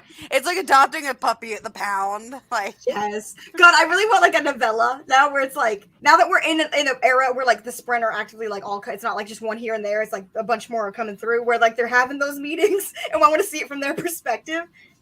Like we see the like scene, is it in Oathbringer when like we see, I think it's when you're in like the Rock POV and he sees all the Spren, he sees all the wind Spren, Yeah. and, like, all the Windrunners are like training to become Windrunners, and there's like all the wind Spren and he's like putting out little offerings for them and he can see them all and they're just watching. I'm like, I want to see just like a little like 3-page little snippet story of just what that conversation between those Spren looks like when they're watching the Windrunners. Just an It's interlude, like, how do you choose? like It's like the people that just give me go a little into something. animal shelters and they're like, give me your oldest, sickest cat. yes. That's what. Have you guys seen Encanto yet? Oh, Yeah. Oh my god! it's Not good. My yet. kids were running through the grocery store singing that today, so Yeah. like singing Not yet, but soon. the songs. I'm just saying the trauma gives them magical gifts and powers. It's true. Maybe. Maybe they are in the Cosmere as well. Maybe. I like this theory. My children have not stopped singing "We Don't Talk About Bruno" like in the grocery store very loudly, and I'm like, you know what? Live your best life. They got this. Live your best life. Do we want to talk about theories going forward? Yeah. Does anyone have any? Theory time? All right. Did my lights just flicker? Theory time. Right. I'm gonna have to go to dinner here in a minute, but Yeah, go ahead and go get your theories out Dalinar's first, then. losing. Like he's losing. Oh, for sure. Flat out There's done. no- He's not winning. It will be a plot twist to me. If he It will be a wins. plot twist to me if they win the fucking Battle of Champions. Like, I Yeah. will be shocked if they win. They're not winning. There's no fucking way. We got 5 more books. We're gonna have a 10-year gap, or maybe 15 years. We don't really know. And then 5 more books. We're not winning. We're not winning. Daddy We're not Dalinar is gonna go be Daddy Fused and Oh, I'm so wreak scared. destruction throughout On the Cosmere. entire Cosmere. Because He's gonna be sent off world, fused Blackthorn. Like, think young Fused Dalinar in his Blackthorn. bloodthirsty days. mm, I'm fucking scared. still love Let me me some tell Daddy you. Dalinar, but But Dalinar. I love how many times he's like, this Dalinar. man looks like a brick, and the whole fandom is like, nah, he's hot. Yeah, he's a hot dad. Look, Lift has said that he has a nice butt. So That's true. That's true. And in the last one, they said he had formidable arms. As well. formidable. Oh. Yeah. Oh, hell yeah. I hope we see a second dragon. Oh, It's not much of a theory. I just hope it happens. I mean, I have to assume eventually, like by the time we at least get to Dragonsteel, I assume we're gonna meet Frost. Because Yeah. I don't actually know, but that's going to be like Hoyd's like origin story. We're going to get so much Hoyd information in Dragonsteel, which I think is supposed to be a 3-book trilogy, by the way. So I imagine we'll meet Frost the Dragon. Yeah. In there. But yeah, I would like to see, like, if you're going to put dragons in the Cosmere, bro, like, give me some fucking dragon. Let's go. I want a dragon. Let me at least see cultivation go full drag. Like, give me something. Okay, you can't just tell me she's a dragon and then not give me a fucking. I want dragons. We do have a crab dragon that talks. So that's true. We do got Miss Chiri. Crab dragons, get ready, guys. Crab dragons are coming. God, by the time we get to like Stormlight 10, assuming her and Risen are still kicking and doing whatever the fuck they're doing, because she's a fucking Dawn Shard. She's gonna be so big. She's gonna be so big. She's got a big ass crab dragon, guys. Yeah. I'm so excited for crab dragons. Me too. Who do we think will be Todium's champion? So I'm on the theory that it's one of the kids. I think it's gonna be Gavinor. I'm on the child theory. I'm on the child theory because of the theory. See, the thing is they have to be a willing champion. They have to consent to be the champion. So I don't see any way that someone who's like an adult and can form their own fucking opinions is gonna like choose to be Odium's champion. But like a fucking 5-year-old who wants vengeance on like the man responsible for killing his dad could be talked into it and then not realize what the fuck he's signing up for. And then Dalinar's like, that's my fucking like grand nephew, I guess. Grand nephew, yeah. Like, no, I can't kill that kid. So it's gonna be like a forfeit. Like I feel like that'll be too easy though. I don't know. I reckon it's going to be Renarin, and Renarin is going to deliberately sacrifice himself and die so that good guys can win. But I don't think Dalinar could kill his son. No. Like, I don't think he could do it. I think he would forfeit. Yeah, like the terms. So many people had theories that that Adolin was going to become Odium's champion and like. I thought Adolin was going to go dark at some point. And you know what? I was here for it. My thing is, like, I was like, I could see it happening, but we need way more time because, like, where Adolin is now, this was before Rhythm of War. People had this. I mean, this series has been around since like Oathbringer, I think. But I was like, where he's at now, like, there's no way in like 1 or 2 books we're gonna get that. Like, we're not. No, something really bad would have to happen to make him go to fucking Odium's side willingly. Like, you know what I mean? Like, he'd have to like so much shit would have to go down. I think he's still gonna go dark. It's not side gonna at happen. Some point. I don't know. But like maybe after book 5, depending on what happens at the end of book 5, he might still go dark side, but not like Todium. But like by the time we get like the second part of Stormlight, I assume they're gonna have kids. Adolin. Yeah, if Shaylin and Adolin make it to book 6, because there's a 10-year gap between book 5 and 6. If they survive book 5, don't die off screen, which I don't think they will because they're main fucking characters.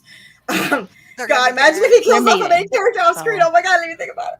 What if that's the prologue we have to watch every time? It's like one of our main characters from the first batch is dying again and again and again. Like Kaladin dying and that would be awful. Riot. I would be so mad. Why would you say that, Bree? Riot. Going down the dark roads here, Katrina.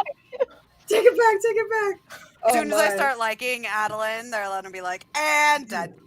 No, he's doing the Spren Jesus thing right now. He's bringing the Spren back. He's got his own thing going, so I don't think he's like the Lord of the Spren. He could die at the end of book 5, but see, book 5 presumably is going to span 10 days. It's going to pick up right where we left off the final 10 days, and I'm scared. So I don't think anything that drastic can happen in 10 days. I think Adolin's still going to have more work to do. I assume we're going to come up in book 6, and he's going to have like a whole fucking army of Deadeyes that are revived now, and he's going to be king of the Spren. I don't know what he's doing. I bet he's gonna bond like 200 Spren at once. Yeah. The thing that I love is like he's clearly got a bond with Maya Lauren right now. Like, but after the trial, like he's feeling her emotions, he's giving her a strength. Like they're literally bonded in a weird. It's not the same as a normal Radiant bond. So it's like he's not going to be a normal Radiant, but like he's got a bond with her. And it's like, can he replicate? Is he literally going to bond a bunch of Dead? Like I don't know how it's going to. I'm excited. I don't know what's going to happen there, but I'm excited. That'd be very interesting. And I feel like that's not something we're going to be able to like wrap up in book. And I feel like whatever's happening there is too interesting for Sanderson to be like, all right, now Dolan's dead. We're not going to go down that road. Right. It's going to take at least 2 weeks, so that's well, if we don't have 2 weeks. So, exactly. No, I think book 5 we're going to see some cool. I mean, book 6 we're going to see some cool Adolin Spren nonsense because we'll have had so much time pass. And also, Shaylin seems to be on the path to becoming a world hopper because she's like, other worlds, I want to go there. Oh, Thydakar, this guy from another planet.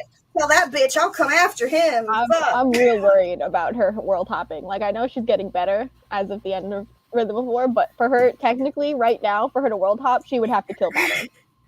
Yeah, that's true. Like, there's no way off world. There's no way off world. No, I don't think she's gonna. She's too invested. Now, I think that's something we're gonna see in the future. Like, I think we could see Shaylin. We could see Shaylin in the Lost Metal. I don't know how far after Stormlight 5 Miss Panera 2 takes place, but I know it takes place after Stormlight. After. Just saying. I don't want to. We could see a Stormlight world. I mean, we technically have seen Hoyd. Yeah, in Era 2, so we know that bitch got off planet. We don't know how he did it because he's got a Spren bond now. So either he killed his Spren or he found a way. Hopefully he didn't kill Design because she's a gem. We're gonna go with he found a way because Design is too great to kill. Yeah, but I don't think it's that annoyed by the spoilers. Someone can break Spren bonds though. That guy. Oh yeah, Ishar. Oh. Ishar can break Spren bonds. I don't want to think about Ishar. I don't ever want to think Ishar's about Ishar. Terrifying. Literally never want to think about Ishar. He could transfer or break the bond, but I don't know if he would probably have to transfer it for it because I think breaking it would probably still kill his friend. That's true. Yeah, they'd go full Deadeye, wouldn't they? Yeah. Full spaghetti.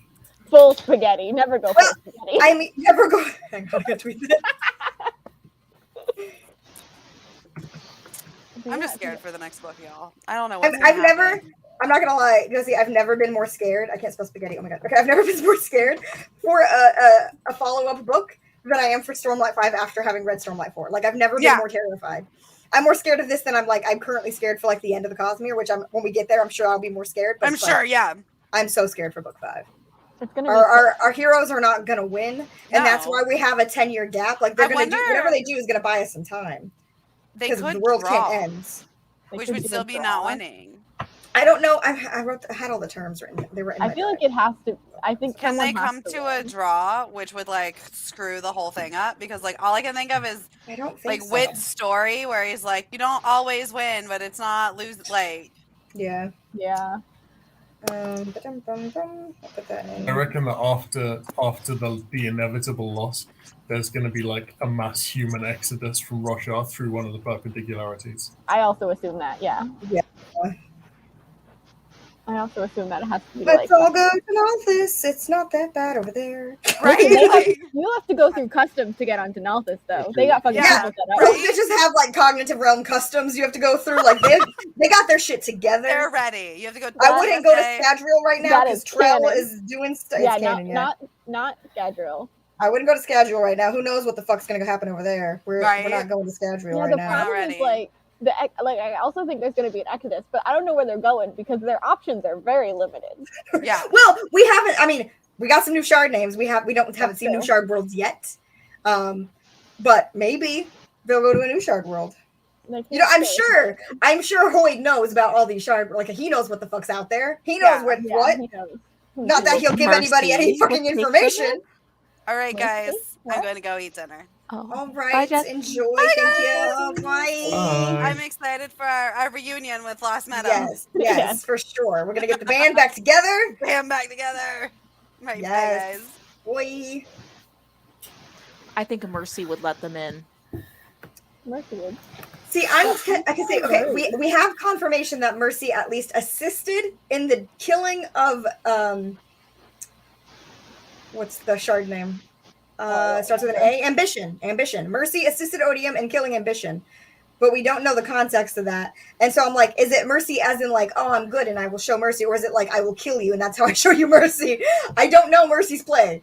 I reckon it was like putting them out of their misery kind of thing. Yeah, like that's what scares me about Mercy. There's so much you could put into the title of Shard being Mercy that I'm scared of it.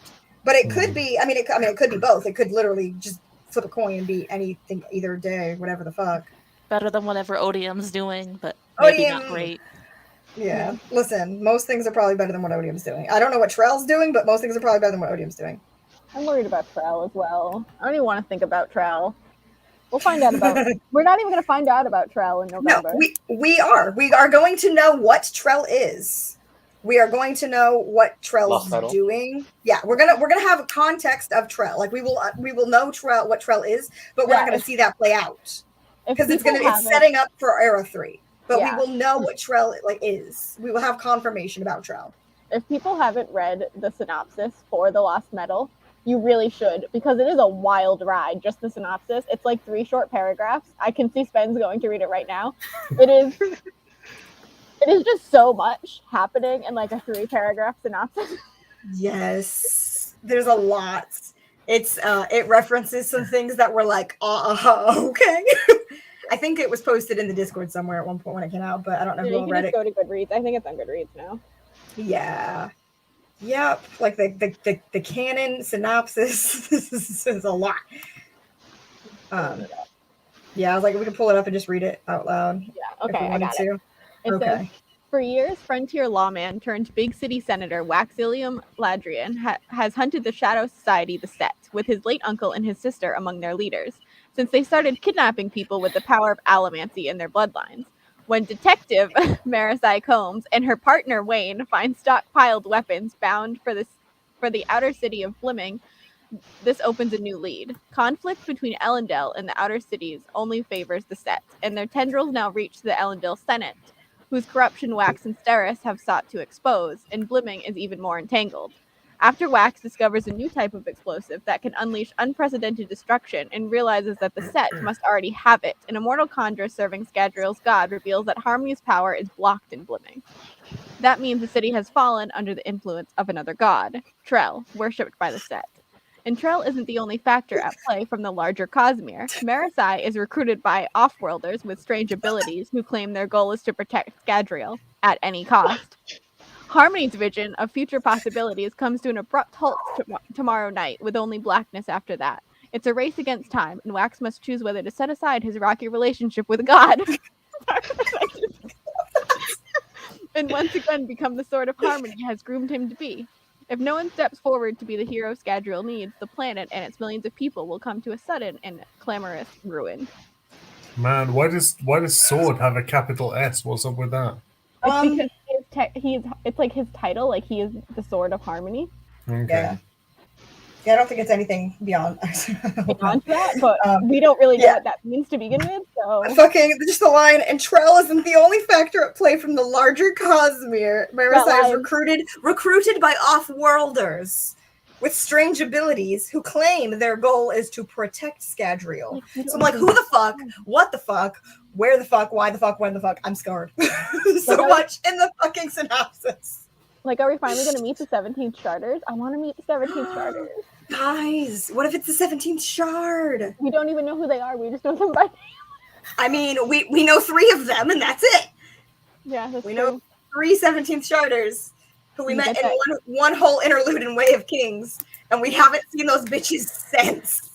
And at that time, they were chasing Hoyd. They were trying to find Hoyd. We don't know why, and he sent them on a goose trail to not reach him. Speaking of 17th Shard and Silverlight, Silverlight is also the location of the operation of, like, the base of operations for the 17th Shard. Oh, okay. I did not remember that. Yeah, I was looking up Silverlight when we were doing it, and I forgot to mention it. But yeah, so that's a synopsis. Yeah, I always forget about 17th Shard. There's so many fucking organizations. There's the Ghostbloods, the Sons of Honor, 17th Shard. There's so many fucking... I want to know more about the Jess Curry mysteries, too. I'm sure we'll get there one day. One day when we return to Cell. One day we'll return to Cell. But yeah, I don't know who these off-worlders are, what world they're coming from, what strange abilities they may or may not have. But the fact that that's just blatantly stated in the synopsis kills me. Yeah, I assume we understand the abilities. No matter unless it's off-worlders from a shard world we haven't seen yet. But I'm going to assume it's something we'll recognize. Like maybe not like a specific. I bet it's just like Ghost Bloods. I mean, the thing is, the Ghost Bloods are Kelsier's organization, so I assume he has Ghost Bloods on Scadrial. But it would make sense that they want to protect Scadrial because they're Kelsier's organization. Like, it makes sense. But I feel like that's obviously also the obvious answer. I don't know. Obvious answers. I do sometimes. They gotta survive this planet somehow. Yeah. Pretty sure Kelsier can't leave, so he's pretty invested in protecting him. Well, actually, I mean, maybe he can by that point. Who fucking knows? We know he can't during the events of Stormlight because he's trying to figure shit out, and he hasn't yet. But again, Era 2 takes place after Stormlight 5. Yeah, what the fuck is Kelsier doing? This is stuff every goddamn day. What the fuck is Kelsier doing? We don't know Kelsier's plan at all. No. But listen, I support him in whatever his plan is. I will withhold judgment. No, I bet he gets a shard at some point. I bet he gets a shard. Oh, that would be interesting. I don't know. I feel like I don't know enough about present day Kelsier's plans to like gauge whether or not he would be interested in a shard, but the fact that he was able to hold one for a short period of time, I don't necessarily think he's like looking for that. Like I don't think that's going to be his goal. I also don't think, actually, speaking of that, I think I don't think he could hold a different one now that he has held one. Oh, because he was like invested with preservation. Yeah, he was invested with preservation. Pick up so another he's probably one. Too tightly tied to preservation to ever pick up yeah. Probably. It made me think of that, like, obviously Say's chose his name as Harmony, but I remember there was a word of Brandon about like his other. It could have been Discord. It could have been Discord. Yeah. And like, they choose the word. Discord was literally the term that was used in the prophecies. Like, he will become Discord is what the term was in the prophecies, the Tears prophecy. Yeah. But he called himself Harmony instead. Because I love Say's. I'm not so sure about Harmony though. I mean, even Say's is like, yeah, like he says that in like those different epigraphs and stuff we see like that, like these powers are like warring with each other inside of me, and like what there is of me is like so little compared to that, like being able, like there's so little he can really do. And we've seen him make some really ruthless choices as Harmony. So it's like, I'm going to have you kill your wife. So you come back home and fight you. I'm going to have you kill her again because now she's a problem. I'm not going to tell you shit, by the way, while you're doing all this. Listen, his rocky relationship with God is pretty valid, I will say. I mean, God did screw him over. That line got me. I forgot that line was in there. Rocky relationship with God. It's so great. Oh, Christ. We've tangented so much, I don't even know where we started. We were just talking theories, but I don't know what we were, before we went and read the summary, I don't know what we were on about. Something. I'm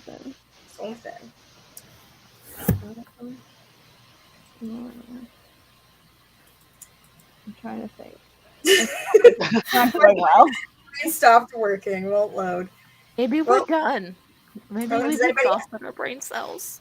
Anybody have any other theories they want to go over or dig into or suggest? Questions? Or question? Yeah, what's like the question that you most want answered going forward? We talked about that a little bit during the Row Live show, but I think my main question is why Kelsier, like, I wouldn't have painted him as a bad guy. So why is his plan the bad guy plan to somebody else? Okay. Let me take you back to the days to an old wob. I don't know the exact wording, but once upon a time, somebody asked Sanderson that, God, what was the wording for it? It was like, if Kelsier, it was like, if he was in like any other situation than he was in like Final Empire, like what he was doing in Final Empire, like if the situation was like literally any different, he would have been the villain and not the hero. But because of those circumstances, he was the hero, even though like he was doing things in very dark ways, just killing noblemen left and right. Like he's not like the goodest of good guys, but he was doing what was his best chance of saving the world kind of thing from what he thought was the big threat.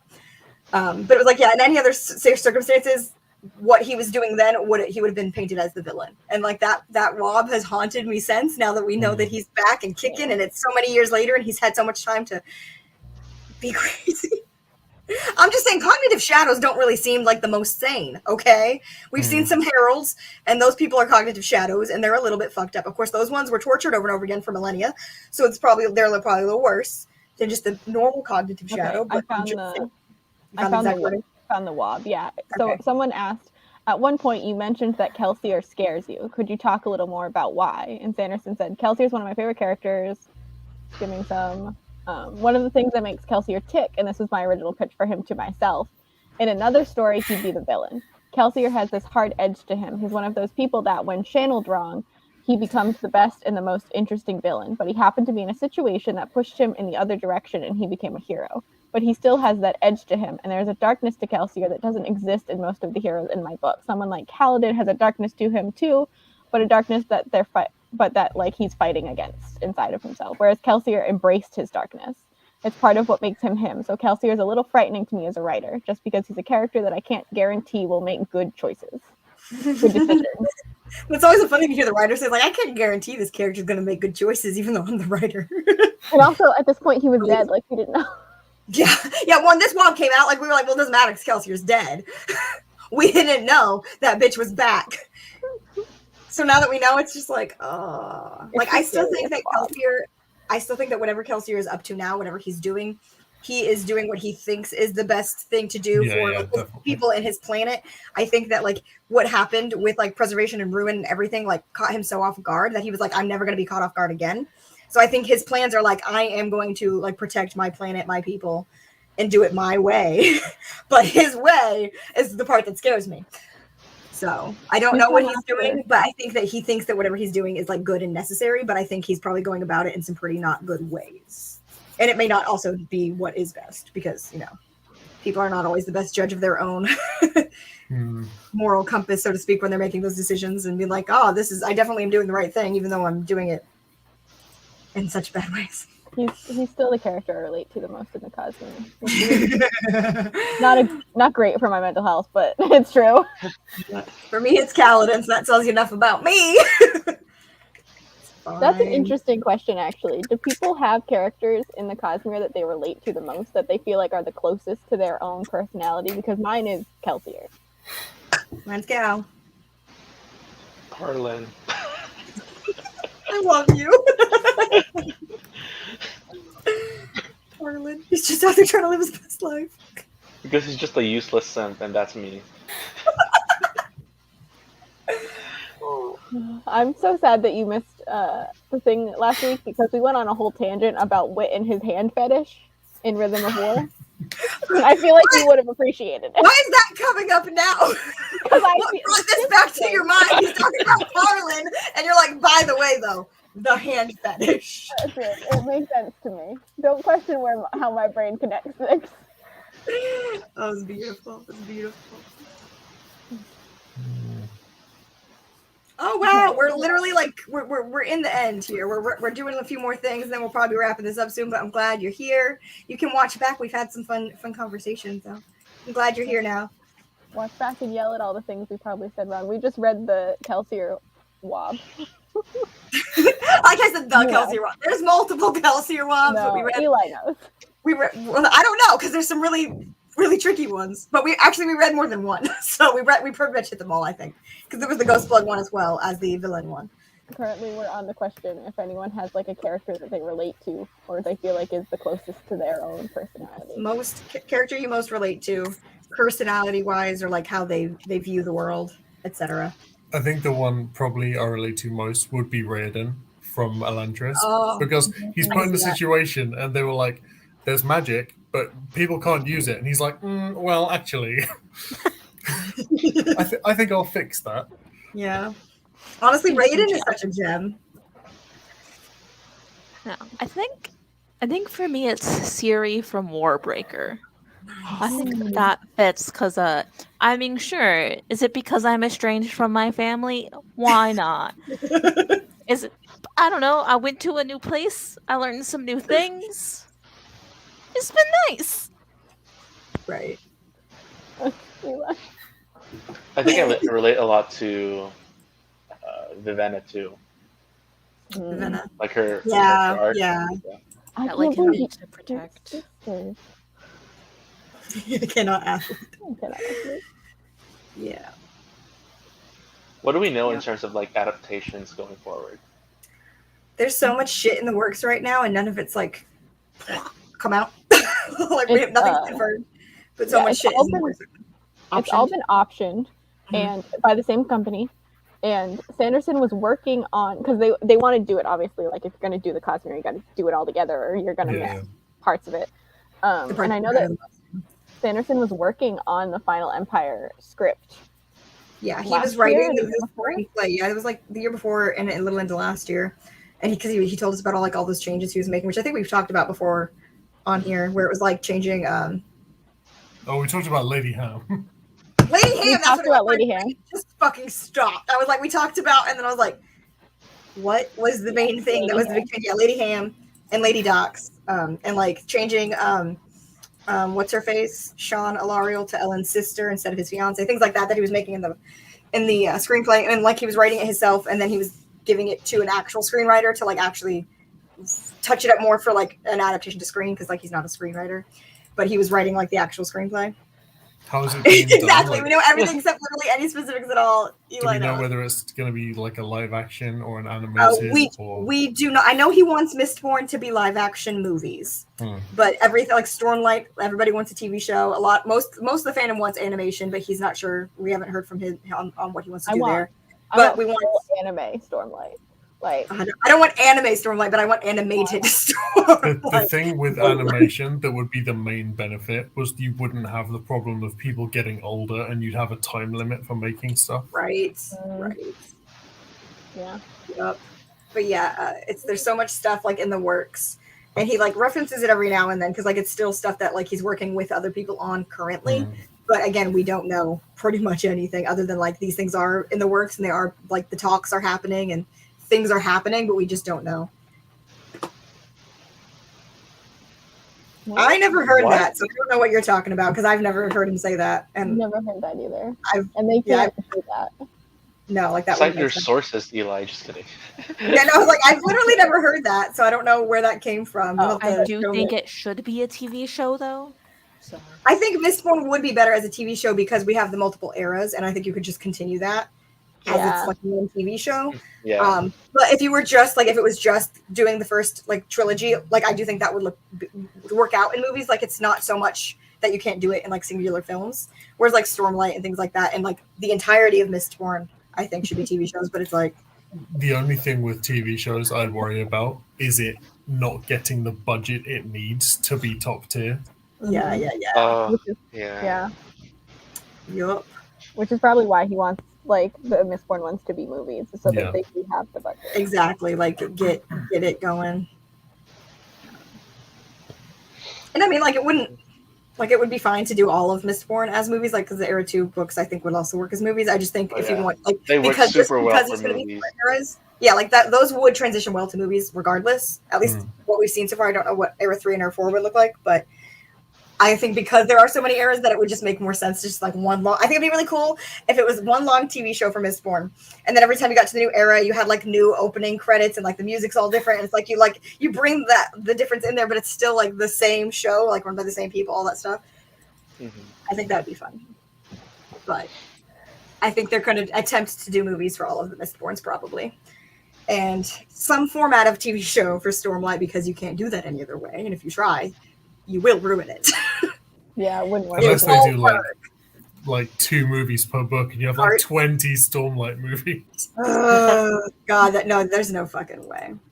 You would need even more than 2. I think if they go the TV show route, they'll probably do which I assume there's what the plan is. They would probably do what Wheel of Time is doing right now, which is they did most of the first book in the first season, and in season 2 they're trying to combine book 2 and 3 because it's like they can't project that they're going to be able to make a 14 season TV show. Like they have no idea how long they're going to go, and it's not a realistic goal. So it's like they're trying to condense down storylines so they can format more into a season. But also right now they're only doing 8 episodes a season, and I'm like, bitches, you need to do 10 or 12 if you're going to be combining books going forward. I'm just saying. But I don't think Wheel of Time. We found a wob that mentions a wob. Wobception. That's so dumb. Oh, I'm out of focus again. What were you saying, Matt? I didn't think Wheel of Time got the budget it needed to be like top end. It didn't. I think it needed more, but I think with what they had, I think they did decent. There's some things they could have done better, but overall, I think it was all right. I was all right. I haven't watched it. I don't care. I started it and it's all right. Yeah. Yeah. I'm gonna have. Sorry, go on. Yeah. I was about to go on a rant. Go rant. Rant at us. I'm so ready to completely pull apart the fight choreography in Mistborn. Because like they will have to do it so perfectly using like force directions and stuff like that. Yeah. If it's done right, like it's gonna look so fucking cool. But if it's not done right, it's not gonna look good at all. They're gonna have to invent like a whole new system of aerial combat because we don't have anything that would fit that. No, we don't. Like it's so unique. It's gonna be so cool if it's done right though. But the fact that Sanderson is like so involved in the process right now gives me hope because like even though he's the one changing things in the script, but like he's still gonna be, which I'm questioning some of his changes already. That's a whole other story. But the fact that he's still that involved gives me hope because it is his story that he's reformatting for the screen. And like, we have no idea when we're getting any of this, by the way. Like 2040, probably. Yeah. That's Like, too soon, Max. We're almost done with Mistborn Era 2, so it's like they could start doing Mistborn shit right now. It's fine. I would say don't start doing any Stormlight shit until we're like Stormlight 6 has been written, because there's going to be a few years between him writing Stormlight 5 and writing Stormlight 6. Once he finishes writing Stormlight 5, he's writing all of Mistborn Era 3. All of it. In one go before one gets published. He's writing, because that's what he did with the They're first going to be longer, right? Like more like they're going to be longer. Era 1. Yeah, they're going to be more like Era 1, and he's going to write all 3 at once. It's supposed to be 3. He's going to write all 3 at once, like together, so that way like he can tie in all his threads like as well as he did in the first trilogy. And then he'll slowly put them out one by one, obviously. But he's writing them all at the same time, and we're not getting back into. He's not going to go back into writing Stormlight 6 until that's done. And then while he's in the middle of writing Mistborn Era 3, he's presumably going to also work on smaller projects to like break it up, because he's going to be writing those 3 books. And we're hopeful that maybe we'll get some other shit like, you know, Warbreaker 2, Elantris 2, something like that, anything that we're waiting for. But who knows what he'll end up writing as his in-between breaks. But that is the plan right now. So once we get Stormlight 5, it's going to be a hot minute before we get into Stormlight 6. So I would say don't start a TV show or nothing like that until we're in Stormlight 6 and it's like consistently coming out. Because don't do a Game of Thrones on me. Don't fucking be like, oh, we're caught up now. We got to make up shit. It's fucking stupid. Sorry. I feel like he will have taken on board the response to Game of Thrones, though. Yes. He'll have learned from that. Yeah, because no one enjoyed that. Yeah. I feel like he's the kind of guy that listens to what everybody's saying. He's got his ear to the ground. That just doesn't make sense, man. That doesn't make sense because, well, of Ascension, I guess, you know how like Vin is like trying to like investigate who the Kandra is? They could do like one episode per person she's trying to like figure and there's like all the political stuff, and then but like there's no reason that would need to be a TV show. Yeah, and it wouldn't make like it would just be such bad formatting. I'm assuming whoever is working with him in TV nonsense can talk him out of that, because that's not a good format to sell your shit and be like, here's the first movie, and now you have to go watch a TV show for the second one, but then you got to come back for the third movie. That's not going to work. It's not going to work. The problem with that is it would have to be on a paid-for streaming service, which would like exclude a lot of people. Exactly. There's no way it's not going to work. Was that from like a stream? What was that from, Eli? Send me like the actual WAB. Like send it in Discord. Link me. Yeah, link me the linky. Give me the linky link. But yeah, we don't know. Adaptations are far down the line. Which I'm fine with, because, you know, again, so much is not even out yet in the books. But I do want adaptations. But no one's gonna want to be my friend when we get those, because I'm gonna be that. We're renting out a whole theater. I'm gonna be that bitch. Oh no! I'm coming. Chicago, or where Casey lives? Chicago, because Brie has a house. I guess I technically you also have a house. You just don't have your house. Listen, I don't want to talk about it. Brie has a house, and it's intact, which you can't. And I do have cats. Yes, come to my house. I have spare bedrooms. We'll pile y'all up. As soon as this movie comes out, sure. Yeah, we'll all watch together. Honestly, that would be super fun. Like if that's the thing that happens, is like, oh yeah, okay, the Mistborn film has like a date. It's happening. It's ready. I was like, if we get enough advance notice, I'm gonna be like, okay, guys, let's go. Convention at my house. Let's fucking go. If we get movies, I'm flying out for the premiere. Heck yeah. Oh yeah. Oh man. Yeah, it'll be great. If we get movies. If and when.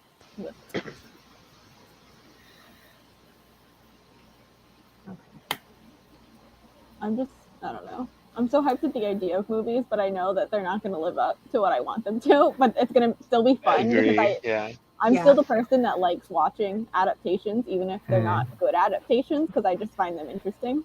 Yeah, I'm going to have to do a lot of self-reflection and like accept that it will never be to my standards before I go in. The bright side is that it's going to recruit a whole new fan base. Yeah, that's true. Oh yes, very true. Wow, Eli's like, I'm gonna send the WAB. I closed out of the WAB. You're doing great, Eli. You do not have the brain, so. Okay, so Control-Shift-T will open the tab that you I was just closed. about to say that. Yeah. You can do it. You can do it. I believe in you. Wow. Man, I'm so excited for CrabCon at Bree's house. CrabCon at my house. Bring your best crab looks. Oh yeah, we're definitely going to be dressing up to go to this movie, like full Harry Potter premiere style. Oh yeah. Honestly, I mean, I already have 2 Vin cosplays. I will improve upon them greatly. But I too have 2 full body cosplays. Those are both full body ones I had. If it was, no, that probably won't work. Never mind. You're fucked. Goodbye to the wall. Goodbye forever, lost to the void.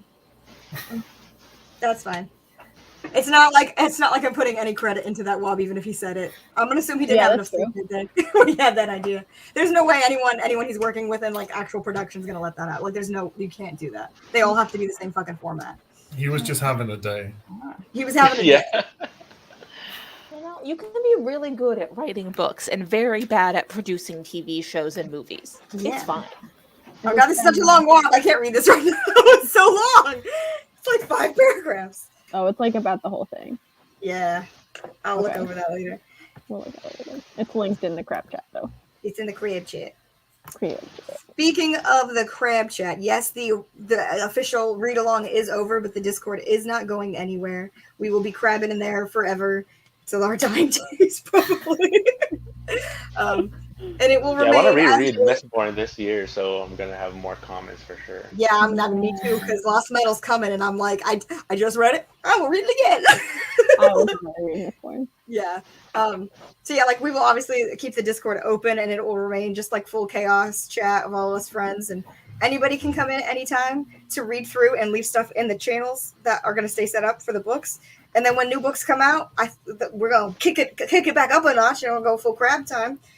So yeah, because we got so many questions over the last few months from people being like, okay, but what happens to the Discord when it's over? I was like, you think you're free of me? You think you can get rid of me? No, we're staying. Like, you have to leave the Discord on your own if you think you're gonna be free of this bitch. I'm here all the time. I ain't going nowhere. Don't forget, you're here for life. Yeah. Okay, so a lot of people have this theory, and it is the obvious theory, which is why I don't buy into it. But I don't know what's gonna happen. Like, if it's Moshe, Delinar's got that. Like, that's too easy. Well, like, he's blind now, okay? And I hate him so much. I'm curious as to how much him being blind is going to affect. I know. I am interested to see how that plays out, yeah, because he's blind. And how we're going to, like, see more POVs from him, which I don't care for, and I hate him so much that I don't want them, but I am interested to see how they're written. I have a blind character in my book, and I've never given her POVs because I don't know how to write it, and I'm scared to do it wrong. She gets like teeny little POVs because sometimes she has visions for superpower, and I have to show those. But otherwise, I have not given that bitch POVs because I'm afraid to do it wrong. Do you want to have an interview with my blind mother? I bet she'd sit down for it. She also writes. Okay, yeah, sure. That's actually so sweet. I love that. Yeah, no, I was like, I don't know any blind people. I don't know who to tell me how this works.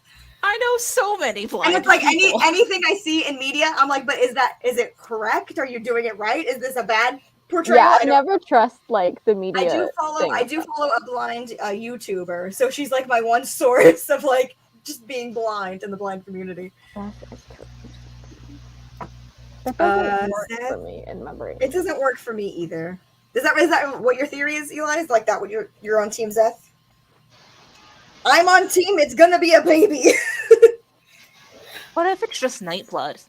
Just a sword. It's like, I don't think you can kill my sword, but I think my sword can kill you. I mean, to be fair, that would be a smart play. You cannot kill that sword. That's fucking true. Ooh. Oh, okay.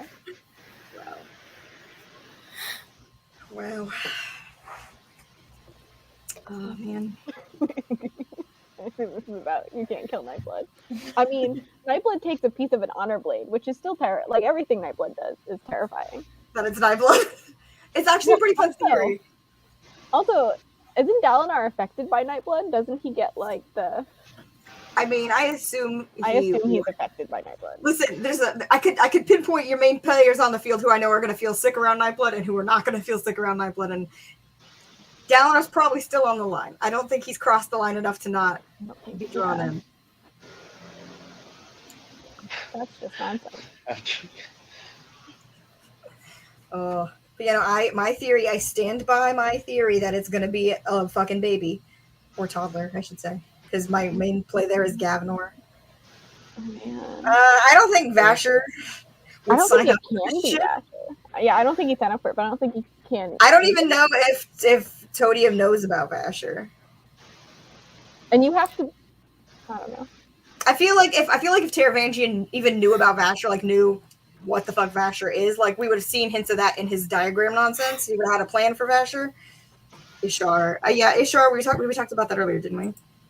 Actually, we talk about Ishar being the champion, but yeah, people do think. Yeah, we touched on it, but we didn't get into it because I don't want to talk about Ishar. He hurts my head. He hurts my head.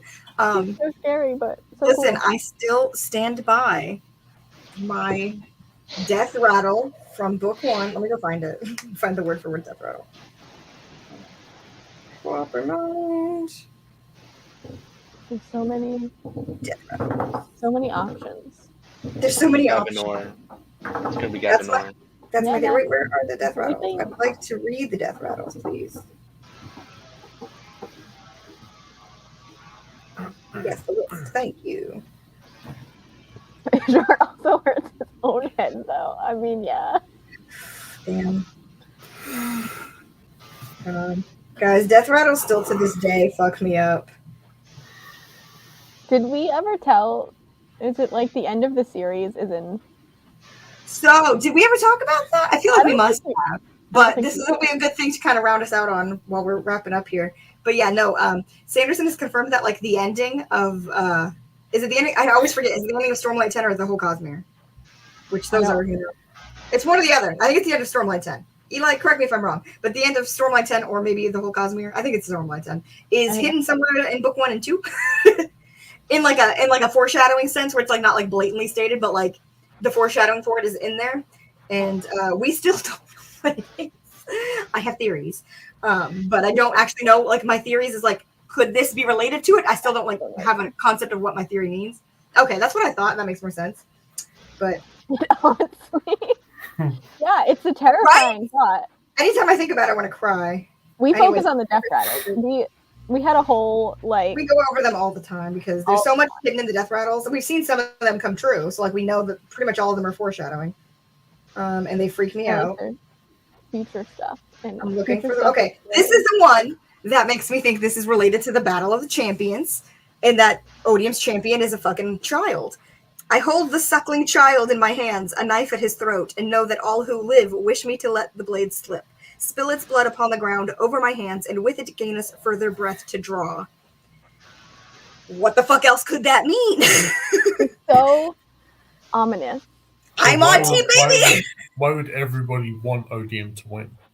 No, this would be the death rattle saying it's like I hold a knife to this child's throat and everyone wants me to kill this child to gain us further breath to draw. So if Odium's champion is a child, it's like, yeah, everyone wants you to kill this child because it would gain you more time in the battle. That's why I'm like, I put so much stock into this one. I'm 100% behind this theory that it's got to be Gavinor. I mean, like I know that the actual thing says suckling child, which implies infant, but listen, there's no infants. Okay, we're going with the toddler. We're going with the toddler. I was wearing my crab suit, but I took it off. I was so hot. So I had Raffle on underneath because I assumed that would happen. I was ready. I was ready. Yeah. Oh, by the way, you know how credits, like the death rattles are credited to somebody. I just want you guys to know. It's very important that you know that this one is credited to a dark-eyed youth of 16 years. He was 16 years old, was he? Thanks, cool. That's neat. I love that. Sanderson, no. Sample is of particular note. I mean, it is of particular note. And also, concerning. Diagram. It's Taravangian's business, and now he's Odium. I'm just saying. The dots connect. But yeah, I think that because that's the only way I see Dalinar not winning is if the person he's supposed to kill, because it's a battle to the death. He has to kill the other person to win the battle. Is if it's like fucking Gavinor, or if it's like one of his own children. But like I don't see how like his adult children are going to sign up to be on. Yeah, I don't think either. A 5-year-old could be tricked into agreeing to that because it's a 5-year-old and they don't know what they're agreeing to. So I'm 100% on that team. Yeah. Here's the thing, though. I think that'll be a very short Sandra Lynch. He just like sees the child like, oh, I guess I'll die. I genuinely don't know what all's happening in this book, right? Because it's like, is it literally gonna cover the 10 days? Is the battle gonna be like the first part and then we have to deal with so much aftermath? I have no idea. I'm scared.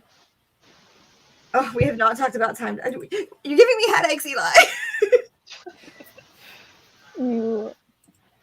What is time dilation? There's so much time dilation. We could talk about the time dilation. Oh no, I'm out of soda. You gotta talk about the time dilation because I don't know specifically what. I mean, I know what time dilation is. Do they think that that's what's gonna happen? Oh yeah, like Eli, was there a specific thing about, or just time dilation in general that you want to talk about? Because like, I know about the time dilation, but I don't know about it in relation to Stormlight. Hang on. I know there's wobs about it and stuff too. Hang on. Thanks. I appreciate that. Rude. Yeah, okay, if you want to find the wob, because I was looking at the wobs, but I don't know which one. Yeah, I'm getting a bunch here. I'm curious about what this means because I don't think I have undone my span read, and it's a little sad, but I think it's for the best. Yeah, sad. It is sad. Free them. Huh? Free them. Free the span read. Free the span read. Free the span. I actually don't want to break open this ruby though, because I paid money for this, but the paper one's gone.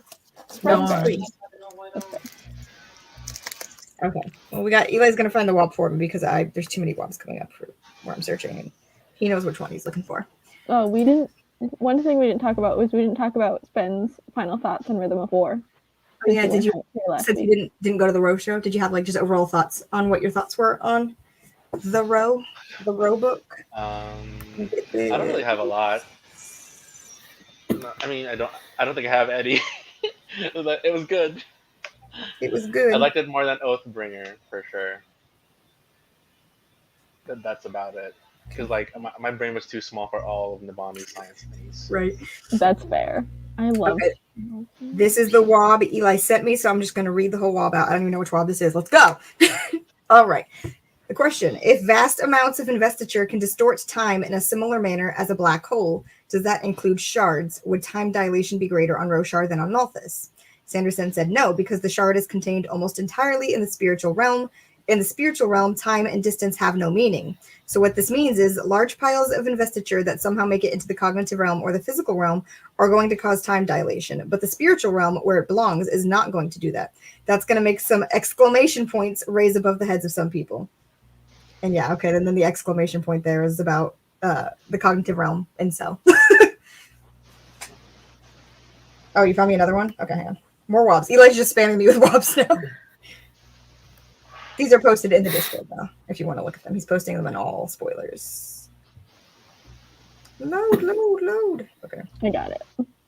This one says, are all the worlds in the Cosmere on a linear timeline? And Sanderson, yes, with an asterisk. There is time dilation. If you get too close to large amounts of matter or large amounts of investiture, you will have time dilation. That would make sense as to why Shadows of Silence has a dead shard, right? I think so. That's Threnody, right? Yeah, it's Threnody. Yeah, there was a shard killed. So if the shard there is dead, that would mean that time for them was not dilated as much as planets with a shard, maybe. So maybe that's why they talk about in that one, they're on the bit of the timeline where everybody already has space travel, because they're talking about people that come from the sky. Oh wait, no, is that Six of Dusk where people come from the sky? Six of Dusk, I think, is the sky people. But the Silence one, I think they would have more time dilation because I think a shard was killed in their cognitive realm, so that power is like coalescing. Would it dilate time faster or slower? It would make it slower. You think it would make it slower? Okay, so Threnody has no active manifestation of investiture that humans can use themselves. The investiture on Threnody takes the form of the shades, which are the cognitive shadows. Blah, blah, blah. I was just trying to find out what it says about ambition. Like, ambition dies here, but... Yeah, I'm not sure what's going on. Because, like, the planet itself wasn't, like, properly invested or something. Prior to Odium's clash with Ambition, there was some other form of investiture already in existence, but its precise origin is still unknown. It may simply be a natural manifestation of investiture, or it could be related to Ambition. It is uncertain whether this investiture still exists. So yeah, like the investiture there was some prior, but it's mostly just like Ambition Corpse, I guess. I think the one that Eli said would be the most interesting to you, Max, is the one that says, it doesn't have the question, but it has the answer.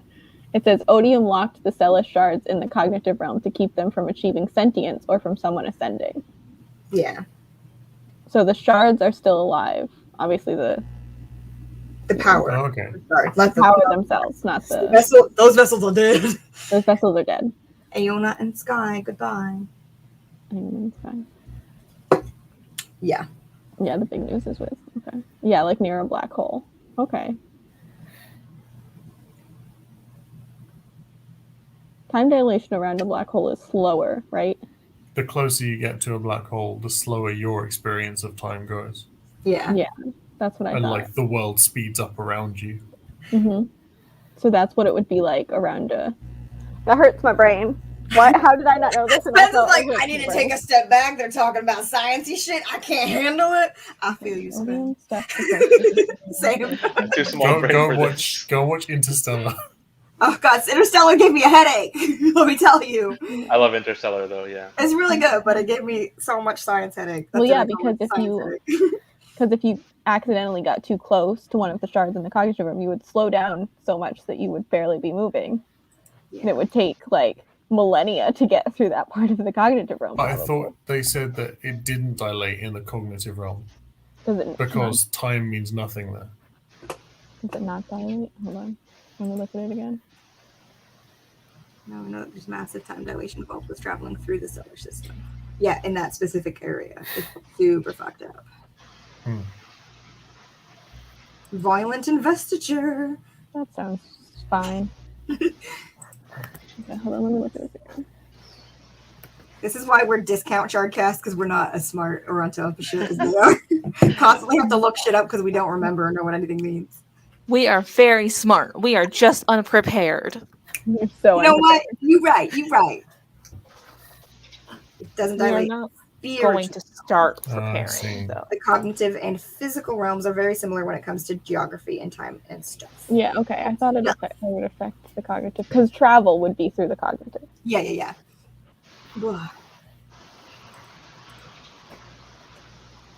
That was You're doing great.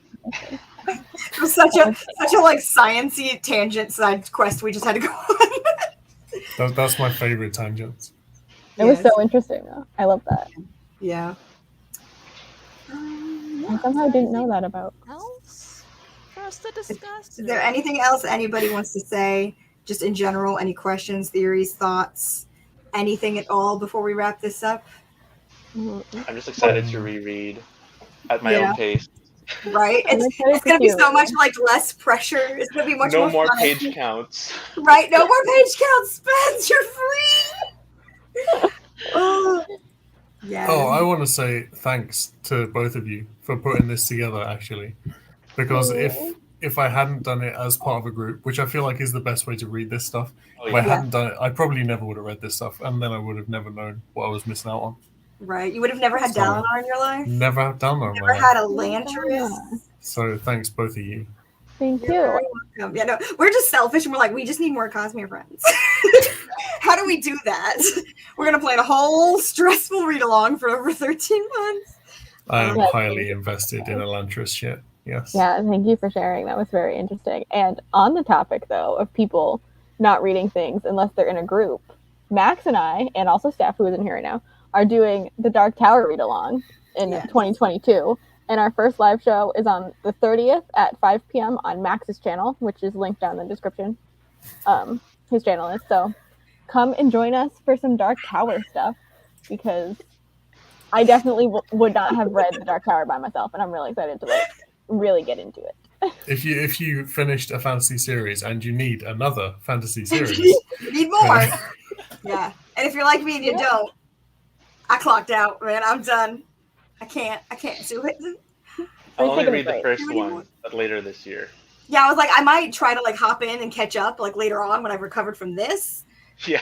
I'm gonna need some time though.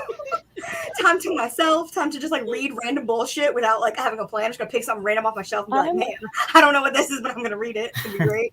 I'm excited because like most of the books are not that long. Yeah. Yeah. So like they're not long. So like it's nice, you know, it's not like the Stormlight thing where it's like a struggle. I will say that's like, you know, the first half of the Crabalong ran so much more smooth than getting to the big chunky months and the bigger books and where we had to like keep pushing the dates back to give people more time to read and stuff because it's a lot. It's my favorite part of the whole Cosmere is the Stormlights, but it was like the hardest part of the read along, I think. Plus we're so close to the end, you know, it's just like everybody's dragging at the point. It's like I just gotta make it through 2 more, you know, 2 more 1,000-page books and a cosplay and a live show. we were all just so tired. We were so tired. I like that it was at least like a collective experience for all of us. We trudged through together. And yes, and Casey and I also want to thank you guys for sticking it out and like hosting with us this entire year and reading everything and being active in the Discord and doing all this with it. Like it's just been so fun. Like it's been hard. It's been a little rough times, but it's been fun. Like it's never not been a good time. It's just sometimes been also a hard time. Yeah. Hard, but still fun and enjoyable. And we love all of you and everybody who's watching or maybe watching after the fact, who's been in the Discord. Thank you to everybody who's done this with us. It's been real great. That's a great final quote to end us on. And on that note, I want to be dead. Zeth is so relatable. But yes, stay tuned for more Cosmere shit in the future, many months from now when Lost Metal comes out. And by that I mean like 3 months before Lost Metal comes out, you're gonna hear a lot of bullshit coming from me, Casey, again. Yeah. We're gonna be getting ready real early for that shit, so we'll have a lot more content coming and fun stuff. I love Era 2. We will have so much shit going on. Yeah, we're gonna try to drag y'all back in. Just drag you like by your neck. Come back in, guys. Come back in. Wax and Wayne are here. Rox and Rain are here. Come on, let's go. They don't even know how stupid their names are. They don't even know how stupid their names are. They don't have a moon. They don't have a moon. It hurts me, honestly. It pains me that they don't know about their own names. All right. Well, I think that's what we're going to end on. Wrap for the entire Cosmere Crabalong. Thank you, one and all. All right. Life Before Death Radiance. Life Before Death Radiance. Death Radiance.